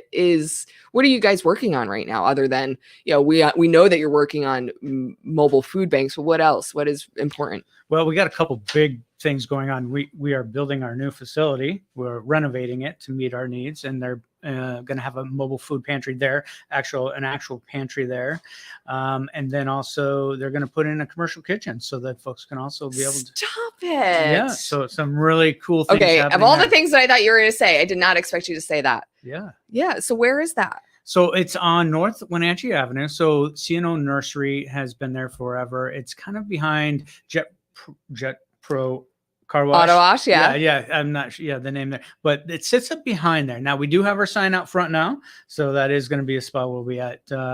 They're moving in. The food pantry's opening this month. How much square footage do you have for that food pantry? It's massive. Yeah, it's really big. Oh my gosh, that must be so exciting. It is. We're, our programs are kind of spread out because of space needs, and a food bank needs cooling and refrigeration and all those things. So we're going to be able to move into this place eventually. The rest of the team will get there. We're not going to be there till next year, but the food pantry, it will be opened up by the end of this month. Wow. And how many people do you think you'll be able to serve with the food pantry? Well, it just depends on our valley, and as folks, we won't have a problem serving the capacity we believe there is. So, and we're building this thing out so that it will be able to meet all the needs into our near future. Lonnie, is there always going to be a need, do you think? Sure. Yeah, we're seeing that. Some of the largest communities in our state and in the nation still have need. Right. Mm-hmm. They've got resources, and they've been, trying to reach out and serve all the needs and all the different issues that we have as people. So that will always be there. Yeah. And we're seeing that increase here as well.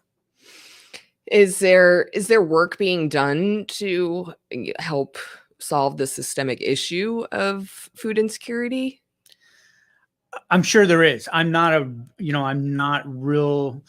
that side of things very much. So I can't speak to that, but I know they're doing that. There's obviously programs and increasing. Well, we're partnered now with the Second Harvest. So we're increasing our partnership with them, and then our outreach for them and with them. So yeah, we're definitely increasing our ability to meet the needs as they're going to grow. So from where you are right now to the increase in impact to having the food pantry, what is going to be the increase of impact that you were going to have? Well, our ability to, Wenatchee doesn't have an actual food bank. At all. Wenatchee does not have a food bank. So what do we have? What is out there right now that's available So you can go to Rock Island. They have a food bank. Okay. And you can go to Mansfield, and you can go to Manson, and you can go to Chelan and some of those outlying areas.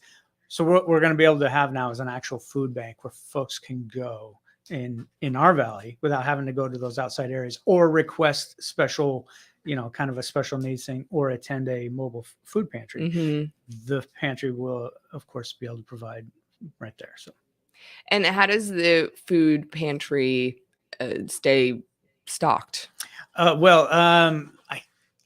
I'm not going to be able to answer that one very well. I do know, obviously, the state and federal government provide subsidized food and provide those resources, and then Second Harvest and other food coalitions help as well. The reason that I asked that is because I know, I've worked with Lighthouse Ministries before in a Lighthouse food area. Is that a food bank? Do they call it a food bank? Yeah, they do, but as their own. But they're always asking for donations. Yeah, like whatever we've got, take it down there. Whatever you have, like they're always looking for donations. So I didn't know if this was a similar situation where you would always be looking for donations, or if you would have a steady influx of food coming in that, obviously you would take donations. I don't know. Would you? I don't know. Nikki, that's a great question. Tell me. And you actually remind me, we have many partners just like Serve Wenatchee does, but we partner with many of the grocers in town, the large stores, Fred Meyer, Safeways, Albertsons,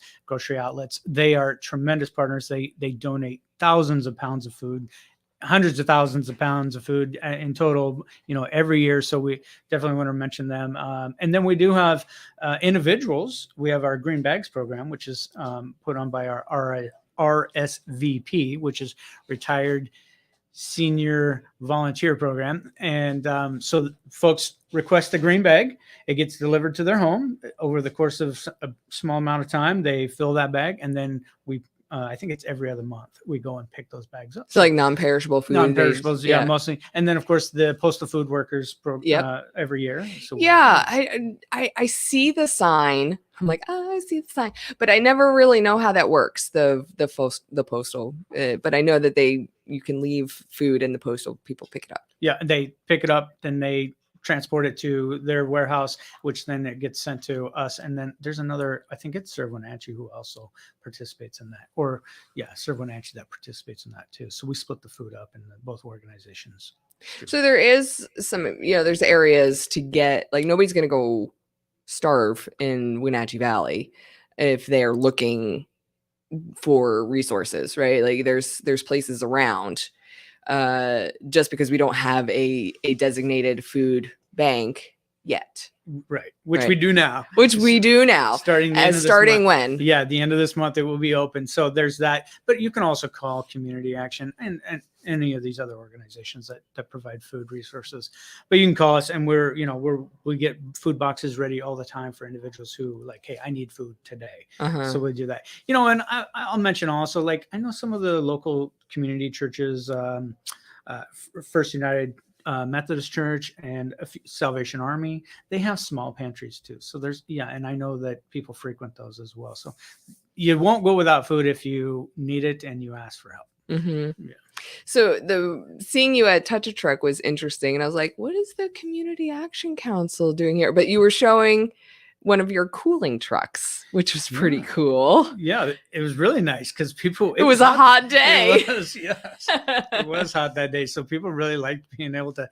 The lift bed feature on that truck. It's a big giant truck with a cooler, refrigeration unit on it. So people got to go up in there, and it was just blowing cold on them. So it was really nice. Yeah, it was really nice. I actually didn't get into the truck, but I was tempted because it was a pretty hot day. But for doing programs like that, I know it's put on by the Women's Service League of North Central Washington. For anybody who isn't familiar with them, they're this umbrella nonprofit organization that does fundraisers like Touch a Truck, and then they give out grants to other nonprofits in the area that are very focused on women's issues and right here in our community. Yeah. So why is it important for the Community Action Council to be involved in events like Touch a Truck? Well, we just, we have resources available for all people. And so we were glad to be there. We're really been touching on a program that we've been educating and outreach on is Working Families Tax Credit. So we're trying to make sure people are aware of this new tax credit available in Washington State for tax season of 2022. So you can apply for it now. It's a brand new tax credit, but we don't have an income tax in Washington. So why would you go apply? Where would you go to apply for a tax credit, or why would you think to? Yeah. And so we're trying to get the word on that. So we're there, and we really love Women's Service League. Where do you go to get information on a tax credit? Right. Well, back to that. Yeah, we you can come to us. We got tons. There's also some other partners that are helping us get the word out about that. So we're trying to get folks to be able to apply for that. There's some eligibility requirements, some income requirements, but we've seen a lot of people $1,200, return on that. So it's great. Yeah. It kind of mirrors the federal government's earned income tax credit. Yeah. So Washington State has created their own version. Oh, interesting. Okay. Yeah, and I did not know that.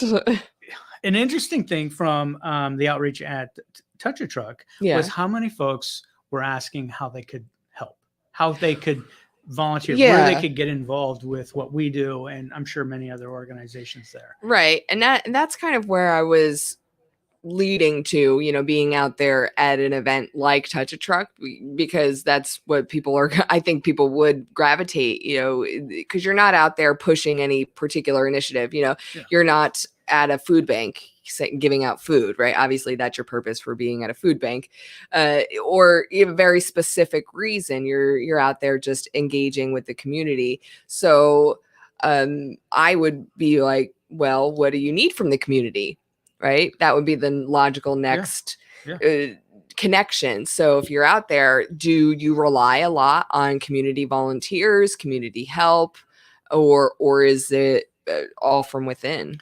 Yeah, that's one area that we're really trying to develop, because we tend to go to events where folks are looking for resources and are asking for resources, and we're other groups are trying to present resources available. So it was really interesting for me, who's kind of new on the outreach side for Community Action Council, to see that. So I've gone to them, said, hey, to my people, said, how can we get resources available to let people know how they can help? And so, yeah, it's something new. And I was very happy to see that. How many people really came to our tent and said, what can we do? How do I get involved? Where do I give? And so, yeah. And just so people know, like, the Community Action Council is not just food banks and mobile food banks or food distribution. That is one program that is one of your initiatives. But what other programs? There's a lot of other programs. There's several of them. So they can go and check out all the other really great resources and that are available through the Community Action Council, because just the food banks are just one of them, right? Yes. Yeah. That's a great point. We've been here since 1965.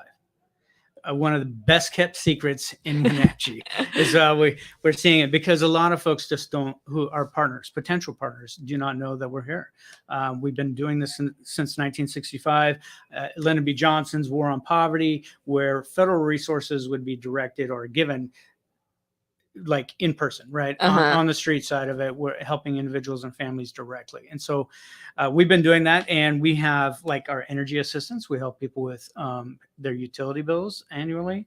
Also now that includes like city services as well, like sewer and, okay. I don't think garbage, but sewer and other services that the city offers.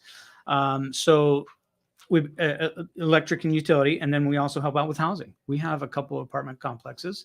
We're always looking for folks who need housing. Well, see, that's how I came about you guys, was during COVID. Before COVID, I really had not known much about the Community Action Council. And then when COVID hit, they got some money for rental assistance. Yeah. And really pushed that initiative hard, just hard. We were everywhere. Yeah. There was radio and online, and it was just, hey, we've got this money to help people, help you. And it was what people needed when people needed it. Yeah. And I think that really turned the table, at least for me, but I think for some other people to go, oh, what is the Community Action Council? Yeah. I've never heard of these people before. Yeah. So COVID helped your exposure. It has. Yeah. Our digital. Isn't that ironic? Right. And a lot of that, again, is digital and our radio and the resources available too, because you couldn't engage people, right? You couldn't go out on the streets and outreach events. So you had to have that digital and the radio and any other means of reaching people virtually. So we engage that, and we've been using that a ton since, and it's very helpful. Plus, again, the resources to do that. Mm-hmm. We always have been a service-based organization. People come to us and access the services that we offer. This allowed us to reach them without just, the organizations that will host events. Mm-hmm. Yeah. So do you have an open date for the food pantry? I don't have the date, but I know it is this month. I'm sorry, I don't have the date. It's okay. Yeah. For people who are out there who need it or might need it, or who are watching this or know somebody that might need it, how will they get information? How will they know when it's available? Yeah, you can always go to CD. Let me try this again. cdcac.org, cdcac.org. You can get our access. We got a great website. It's really nice. You can also call us 509-662-6156, or head down and keep watching those doors. They're going to open soon. And, there's many ways to get a hold of us, and we'll get that information. Well, keep us updated too. When you know of anything, we'll make sure that it gets out on our channels as well. And so people know that resource is out there for them. Yeah, for sure. Thank What you. else is coming up other than the opening of, and not that that's anything that we should just dismiss. It's a huge deal. It's a huge deal. Yeah, summer's coming up. We're working on a project that's going to be hopefully happening this fall. If I could let the cat out of the bag a little bit ahead of actual plan, but we're trying to do a big event for our literacy council. So I also head up our literacy council. So we provide English literacy education to anybody and everybody. And we're getting prepared, starting to ramp up for a fundraiser this fall. Typically it's in the spring, and we've did trivia, or we do spelling bee, but this year we're actually going to try and do something different. That's where I'm going to Karaoke. Yeah. Oh, he didn't say no. No, he didn't say no. Yeah. He did not say no. Are you a karaoke fan? I'm a karaoke host. Okay. I'm like the best karaoke host. I'm just going to put that out there. Okay, great. Well, yeah. So something that's coming up, that we're got to do a lot of the groundwork though. So. All right. Well, we'll talk. Okay, We'll talk. thank you. I love fundraisers. They're my jam. I Cool. love it. Oh Well, yeah. Awesome. Yeah. And we'll definitely have you back. It's definitely not enough time to sit and talk about everything that the Community Action Council is doing, because I think we can do in a complete series. We could do in a complete podcast series on all the good work that you guys are doing and all of your wonderful programs. So we just scratched the surface with a couple of your community outreach programs, Lonnie. So I don't want you to feel like we are overlooking the rest of what you're doing. So cdcac.org to get all of the information on all of their different programs, housing and the the utility programs. Yeah. AmeriCorps is an awesome program. The AmeriCorps program. Yeah. Oh, yeah. They're recruiting. If anybody's looking for some way to serve this fall and into the next year, it's a great opportunity. I agree. Yeah. Thank you for coming in. Thanks. And we will definitely have you back. Thank you. What a great experience. First podcast. Thanks, Nikki. Yay! We'll see you soon. And let us know about when the food bank is opening so we can let people know. Okay. Yep. Yep. Got it. Lonnie Walls, Director of Community Programs for the Chelan-Douglas Community Action Council. Bye, guy. Bye. Man, this has been a really busy show. Thank you for being here with me. I know I did see Rhonda. She's going to come up here. We have fit a lot of stuff into the show. I was trying to get my husband on as the last dad. So I'm not sure if that's going to actually happen or not, because he is what I like to call a returning father. He has an 18-year-old and a 2-year-old. Yeah, whenever Rhonda's ready, you just tell her to come in and sit down. Yes. Thumbs up. Absolutely. Yes, thank you. Yes, I am fine. I am so ready for you. You sit right there, you beautiful being. Oh gosh. What? Beautiful being. I just love you so What days do much. you do your podcasts? What? What day do you do your podcast? I'm doing it right now. This know, is but live. what days? I'm so glad it's not video because It is video. I'm having a bad hair day. You look beautiful. Oh, stop. Do you not want me to turn on the video? No, it don't matter. Okay. It don't matter. Rhonda from Blossom Valley. How long have you been with Blossom Valley? 16, little over 16 years. Wow. Yeah. You still love it? I love my job every day. I know. I could see it. Every picture, and just like you look so happy with all of your residents all the time. Oh yeah. I love it. How can you not? I don't know. It's some people that's just not their Yeah. jam, I guess. Like some people, babies aren't their jam. Right? but you're in it. World's best. You guys got world's We best. got world's best 7 years in a row. Stop it. Look at Yep. you. 7 consecutive years. And they've only had our category 7 years.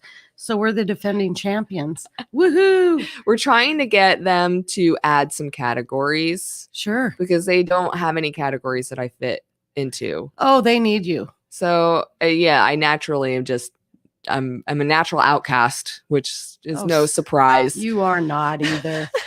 And you're so community minded. That's the big thing. Thank you. Yeah. Yeah. I mean, I love this. I love this community because they include people like you who are doing some really great things in your own little like subculture of what you're doing.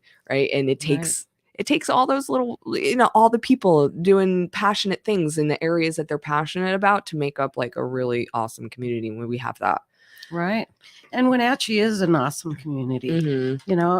That's one thing that with our event coming up is the business partners that are active in this event are unbelievable. Yeah, tell me about it. The longest day. Mm-hmm. That's the event coming up on the 24th. 24th from noon to 4. Right And here? Right You here. do it out in the parking lot, right? Blossom Valley in the parking lot. And what the longest day is, it's usually on solstice. Yeah. The summer solstice, because that's the longest day. Right. But we decided to do it this year on Saturday so that because a lot of our families can't come during the week. So we thought we'll do it on Saturday. And the outpouring of love and compassion for Alzheimer's, which is a form of dementia, is amazing. So we have a band coming. Junk Belly, also known as Older and Wiser, will be here. I love them. They're They're great. so amazing. Yeah. And, I think as I'm talking to all my business partners, dementia has touched every one of them somehow, some way. Really? Yeah. Whether it be their family or a friend's family or somebody they worked with or somebody that they worked with's family, everybody is getting more educated on dementia, which is what we want. We're all about education. And that's what I we think want. people think they know a lot about it until someone close to them has it, right? And is living with it, experiencing it, and then they go, I didn't know anything. That's why you need to call us, and we can help with that. And we are between all of us at Blossom Valley and Blossom Creek, we're all educators, and we can help with any kind of resource or education. And that's what we want to do. And it costs you nothing. We're free. We're cheap. Call us. And we love it. It's our passion, And with that said, we deal with dementia every single day.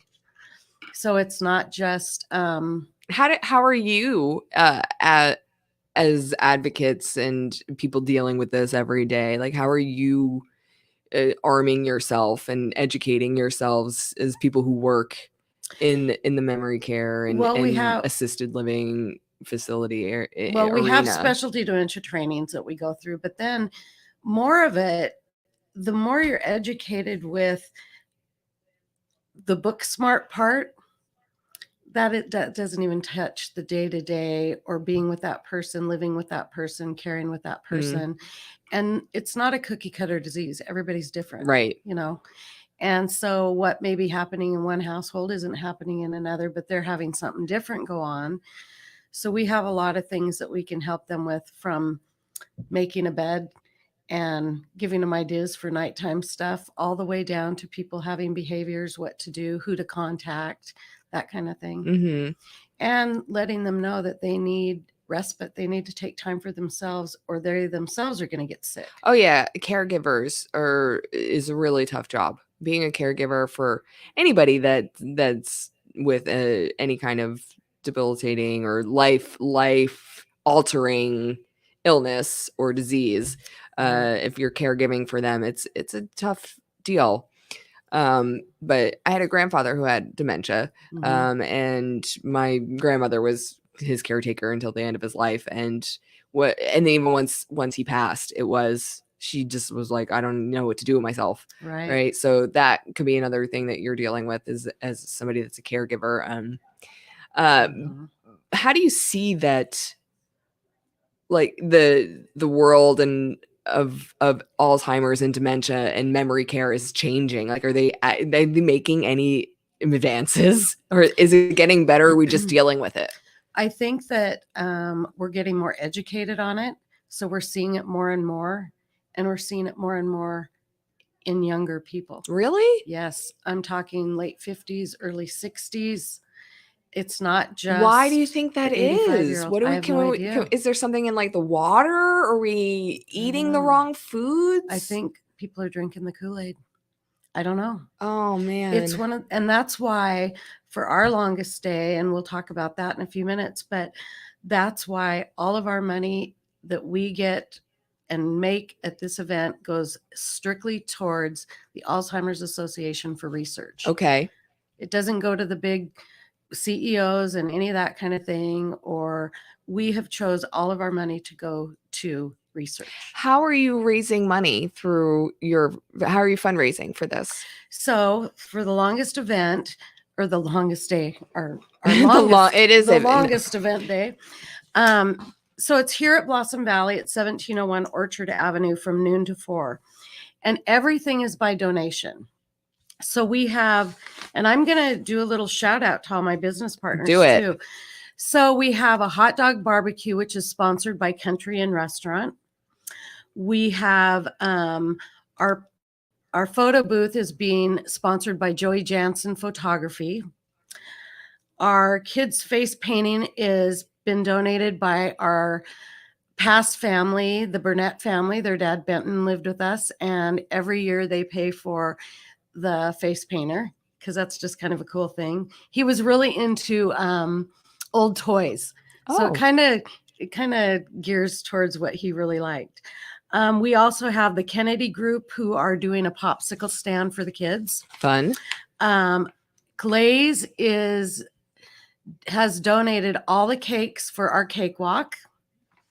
And everybody, it's one of the first responders' favorite thing to do there is get in the cakewalk. What is a cakewalk? A regular cakewalk where you turn the music on and you step on the numbers. And if your number gets called, then you win a cake. I don't know what that is. That just sounds like fun. Really? Yeah. It is fun. It's all fun. It just sounds like I feel dumb now. I feel really dumb that I don't know, like somebody who actually hosts fun events and games that doesn't know what a cakewalk is. Right. I'm sorry. Oh, you're going to have to come. I am. You're going to have to come. Well, she says there's cake up for grabs, so I am there. Well, not only that, we have a huge bake sale.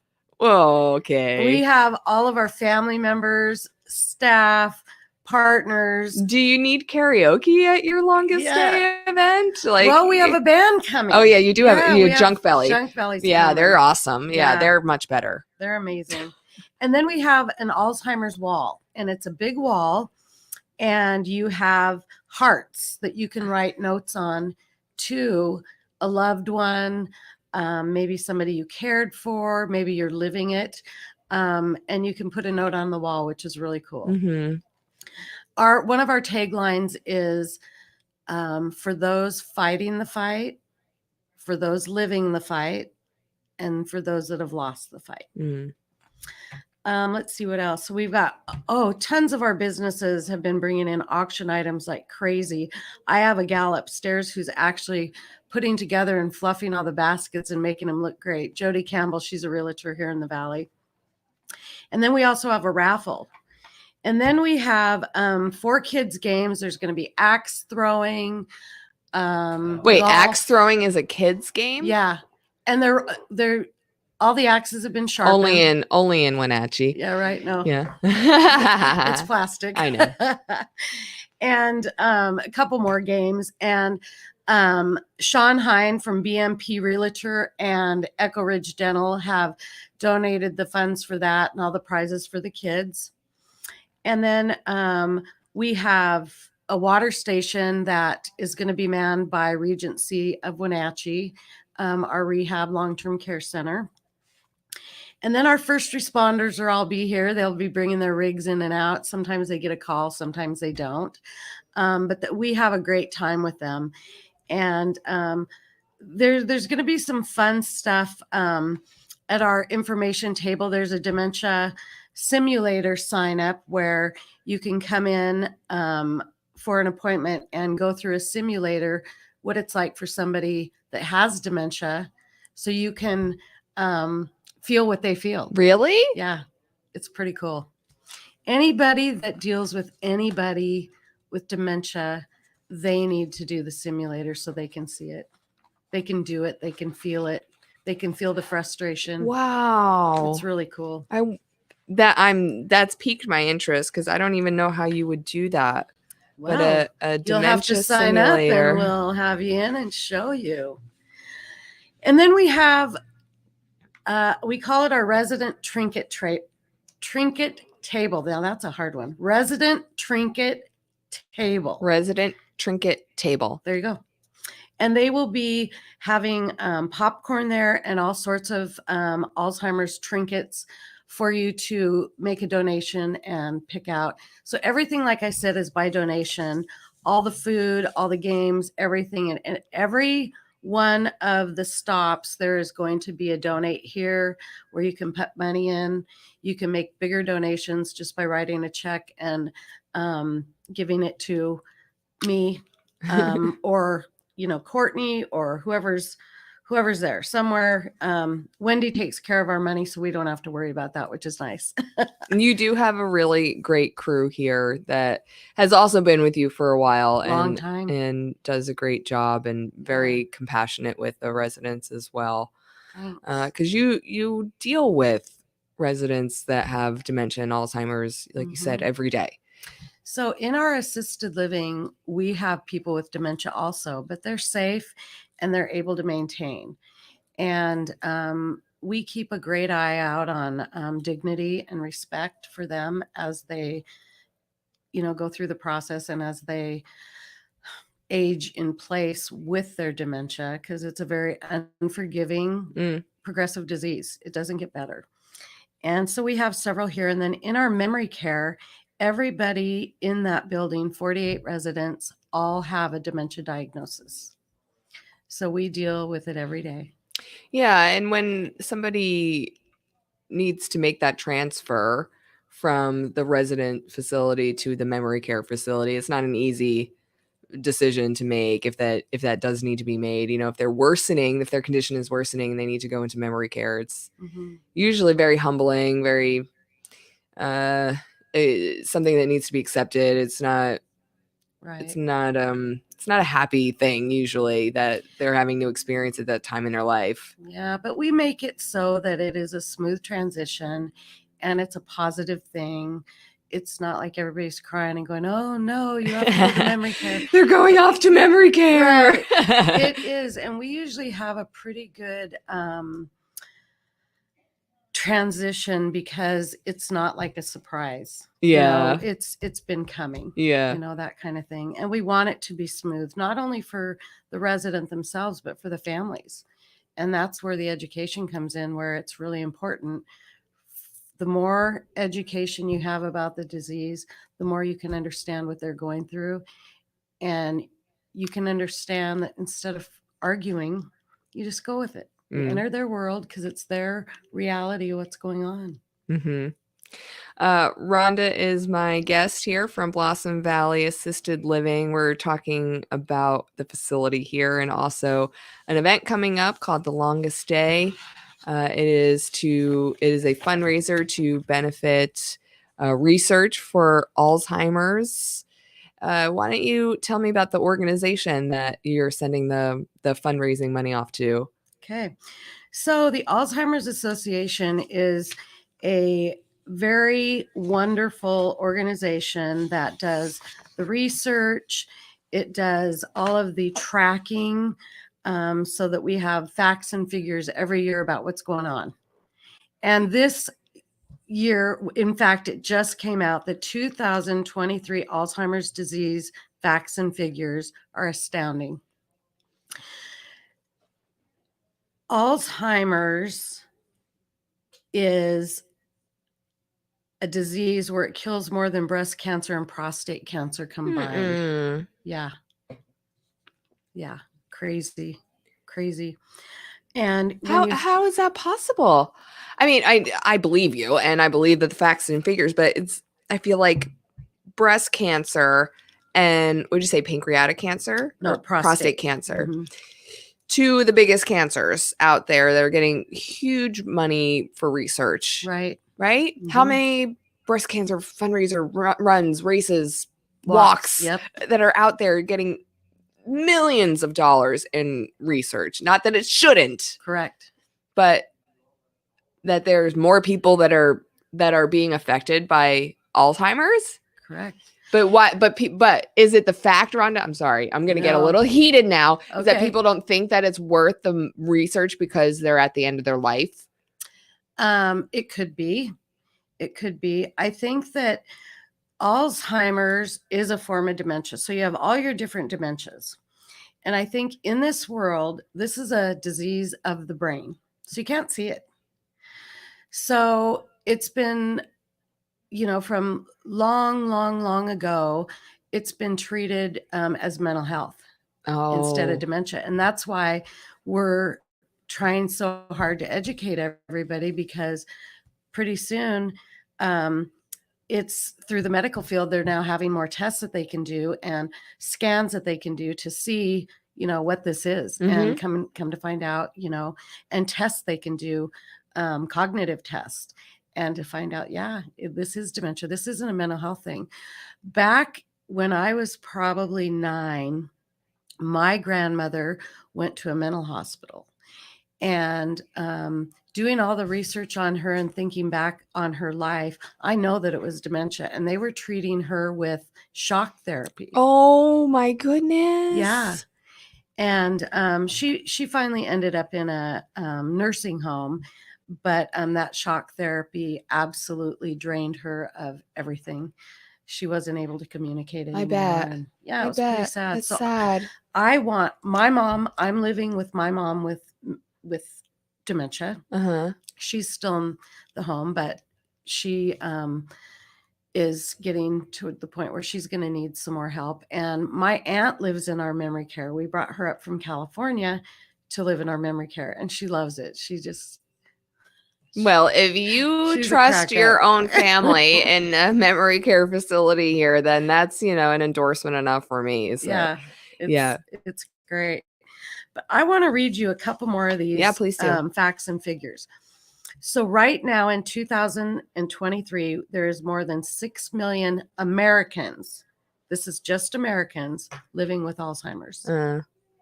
Staggering. And what it's costing America right now is about $345 billion to care for people with dementia and Alzheimer's. It's costing the nation. Right. By 2050, these costs could rise to nearly $1 trillion.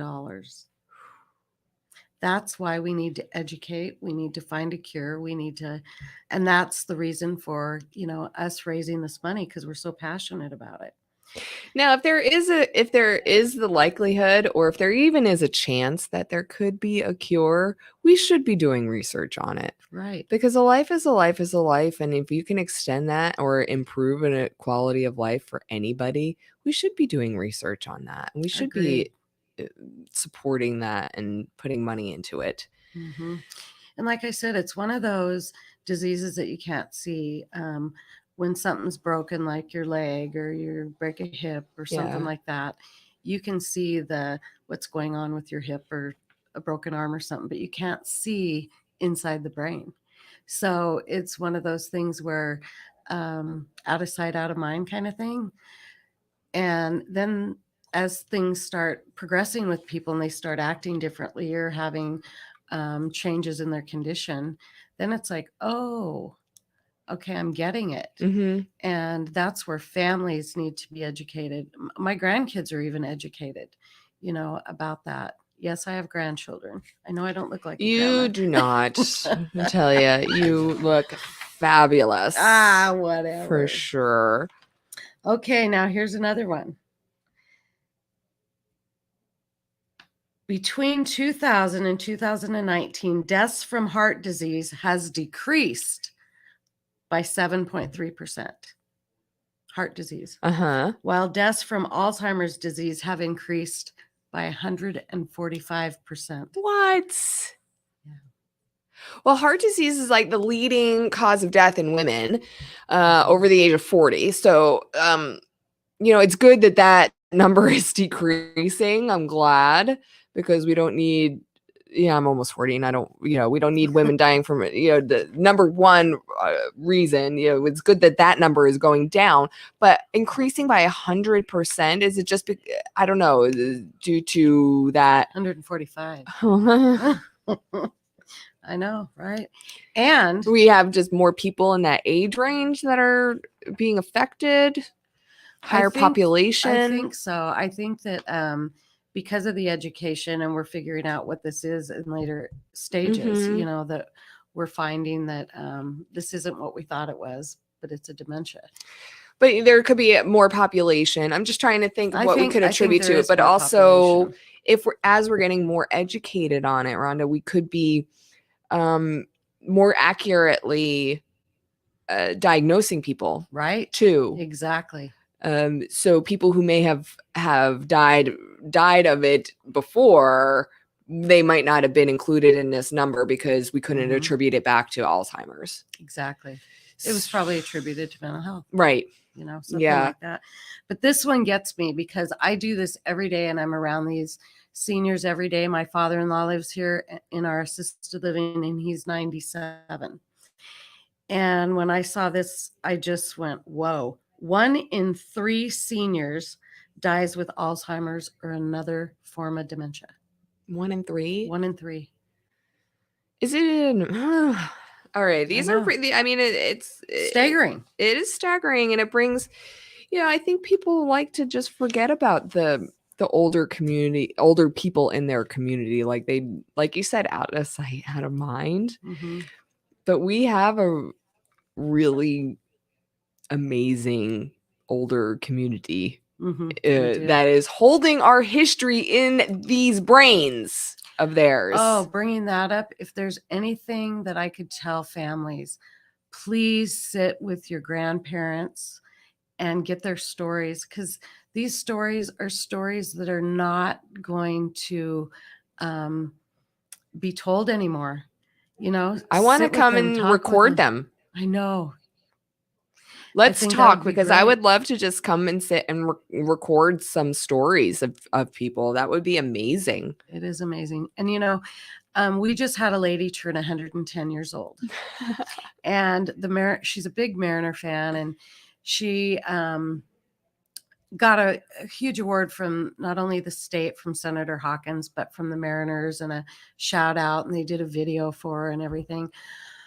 But that night that we were celebrating her, we were doing it at a private home, and there was probably about 15 of us, and her granddaughter came with her twin grandbabies, great grandbabies, and they're 3 months old. And I sat there and I went, there is 110 years between their lives. A century. There's a whole century. Yeah, that's crazy. Amazing, isn't it?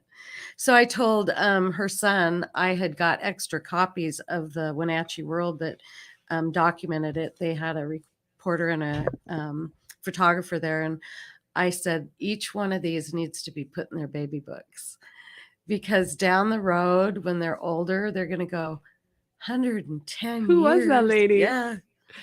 Think about how much the world has changed in 110 years in the span of that person's lifetime. It's crazy. It's so crazy. She never learned how to drive a car.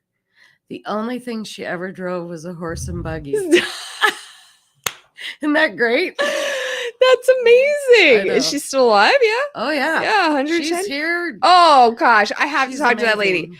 Amazing. I need to talk to that woman so bad. Yeah. All right, June 24th.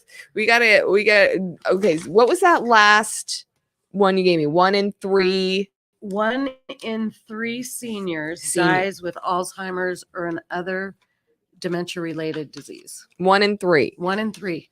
So you're doing this event, the longest day, Saturday. Saturday the 24th, right here at Noon to Blossom 4. Valley on Orchard, off of Orchard, from Noon to 4. noon to 4. It's a free event to come and check out. Family friendly. Super family friendly. And we're going to have all our first responders here. They can climb on the trucks. They can look in the ambulances. And last year they brought the stabilizer truck, and a fireman went all the way over our building to the other side of the building with their ladder. Cool. And the kids were going crazy. So were the men. I would be going. That's looking cool. at the hydraulics of the fire truck, you know. Well, and all the games and everything by donation. It is a fundraiser. All the money going to the Alzheimer's Foundation. And there's a cakewalk and a bake sale and Junk Belly. And yeah. So we want to thank all of your community partners that are helping you to put that on. And we wish you all the best with that. Rhonda, thank you so much. Thanks so much. And for hosting us today. This is an awesome room. Look at this. This is awesome. One more thing I wanted to let you know. We do have a dementia support group that meets here at Blossom Valley. Okay. Every second and fourth Tuesday of the month at 10:30 a.m. And last week we had Christina Davitt come and talk about elder care. And she came and let me know that there was so much love and care in that room, and she enjoyed it so much. So if there's anybody that needs to just come talk, bounce ideas off people, that's another way to do it too. Other people that are living the fight. Yeah. Living the fight. Fighting the fight, living the fight. And for those who have lost the fight. You got it. Yeah. Well, thanks for having me. It was great. Thank you for giving me the time. A lot. Yeah. Absolutely. And we'll stop by Saturday. Absolutely. Okay. We will. Thanks so much. Thanks, Rhonda. Bye, podcast land. Yeah. Wow, guys. So we're a little bit over time. So I'm not going to dilly-dally here a bit too much, but I do want to just recap and to let you know, happy Father's Day. We talked to 3 different fathers today. You can go back and watch the replay. It was some great conversations with JJ and Ant and Andrew. And then we got a chance to talk to Lonnie Walls from the Community Action Council, and then Rhonda. So I told you it was going to be a jam-packed day. And we are going to be back next week. I'm not sure exactly where we're going to be, but we're going to be somewhere. Oh, we'll figure it out. We're going to figure it out. Why? Come here. Talk. Right here, put me on. Okay. It looks like the top of your face. That's why. It's a little different. That's why. Oh yeah, I don't have this. Oh, just come over here in front of this microphone so we don't get feedback and all that crap. We're gonna just do a quick little outro here and say hey. You haven't really, we weren't on because it was just so jam-packed today. So no, I've just been doing background stuff and getting guests in and seated today. Yeah, fun time. It's been a very busy show. It's probably been one of the more busier shows. We don't really have anything super duper planned for Father's Day on Sunday, other than Ryan has requested steaks. So we're going to probably barbecue steaks and swim in the backyard. But I think that's probably going to be it. He needs to fix his truck. I was going to try and get him on today to talk to him, but it was just too busy. It's too busy. The feedback right now from the program that we use. Oh, okay. There's no way to turn that off. Well, let's just, is there anything that we need to remind people before we get going? I'm gonna looking remind through my people notes. that here in the valley, that it's really smoky outside. Do not forget to change your air filters out with this smoke. That's really important, especially if you have fur babies living in the home or children. It's really, really, really important that you replace that air filter a lot sooner than you thought, because that smoke is filtering through your HVAC. That's a good That's a good tip that I public can service give. announcement Yeah. right there. Yeah, yeah. It's important. Oh, It's we just are things we are forget working on about some when things. it's I was looking. smoky. It's you just People forget. Yeah, I know. It's true. But that's a good little public service announcement. And happy Father's Day to all the dads out there. I Yeah. mean, that's kind Almost of all the a big dads. one. We want almost all the dads to have I a good want all the Father's Day. dads, even the ones that like their baby hasn't arrived yet. Andrew. All right. Happy Father's Day, everybody. Want to thank Blossom Valley for hosting us. Thank you so much. Rhonda for coming on talking about the longest day for Alzheimer's. Lonnie Walls from Community Action Council. Which was JJ, also yeah, awesome. JJ Jackson.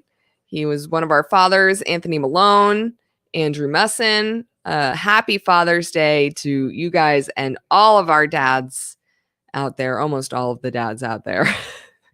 It's a good way of saying it. Yeah. Almost all the dads. We will be back next week with another episode. We are working on some things. The library, maybe for talking to them about the banned books issue that's going on. A couple other people. So we will keep you updated. And we want to make sure that you know that we have past episodes up listed on our YouTube page.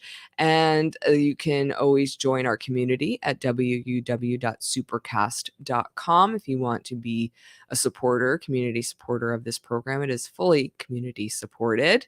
And you can catch up on past content over on Spotify or YouTube. All right. Peace out, everybody. Have a good one.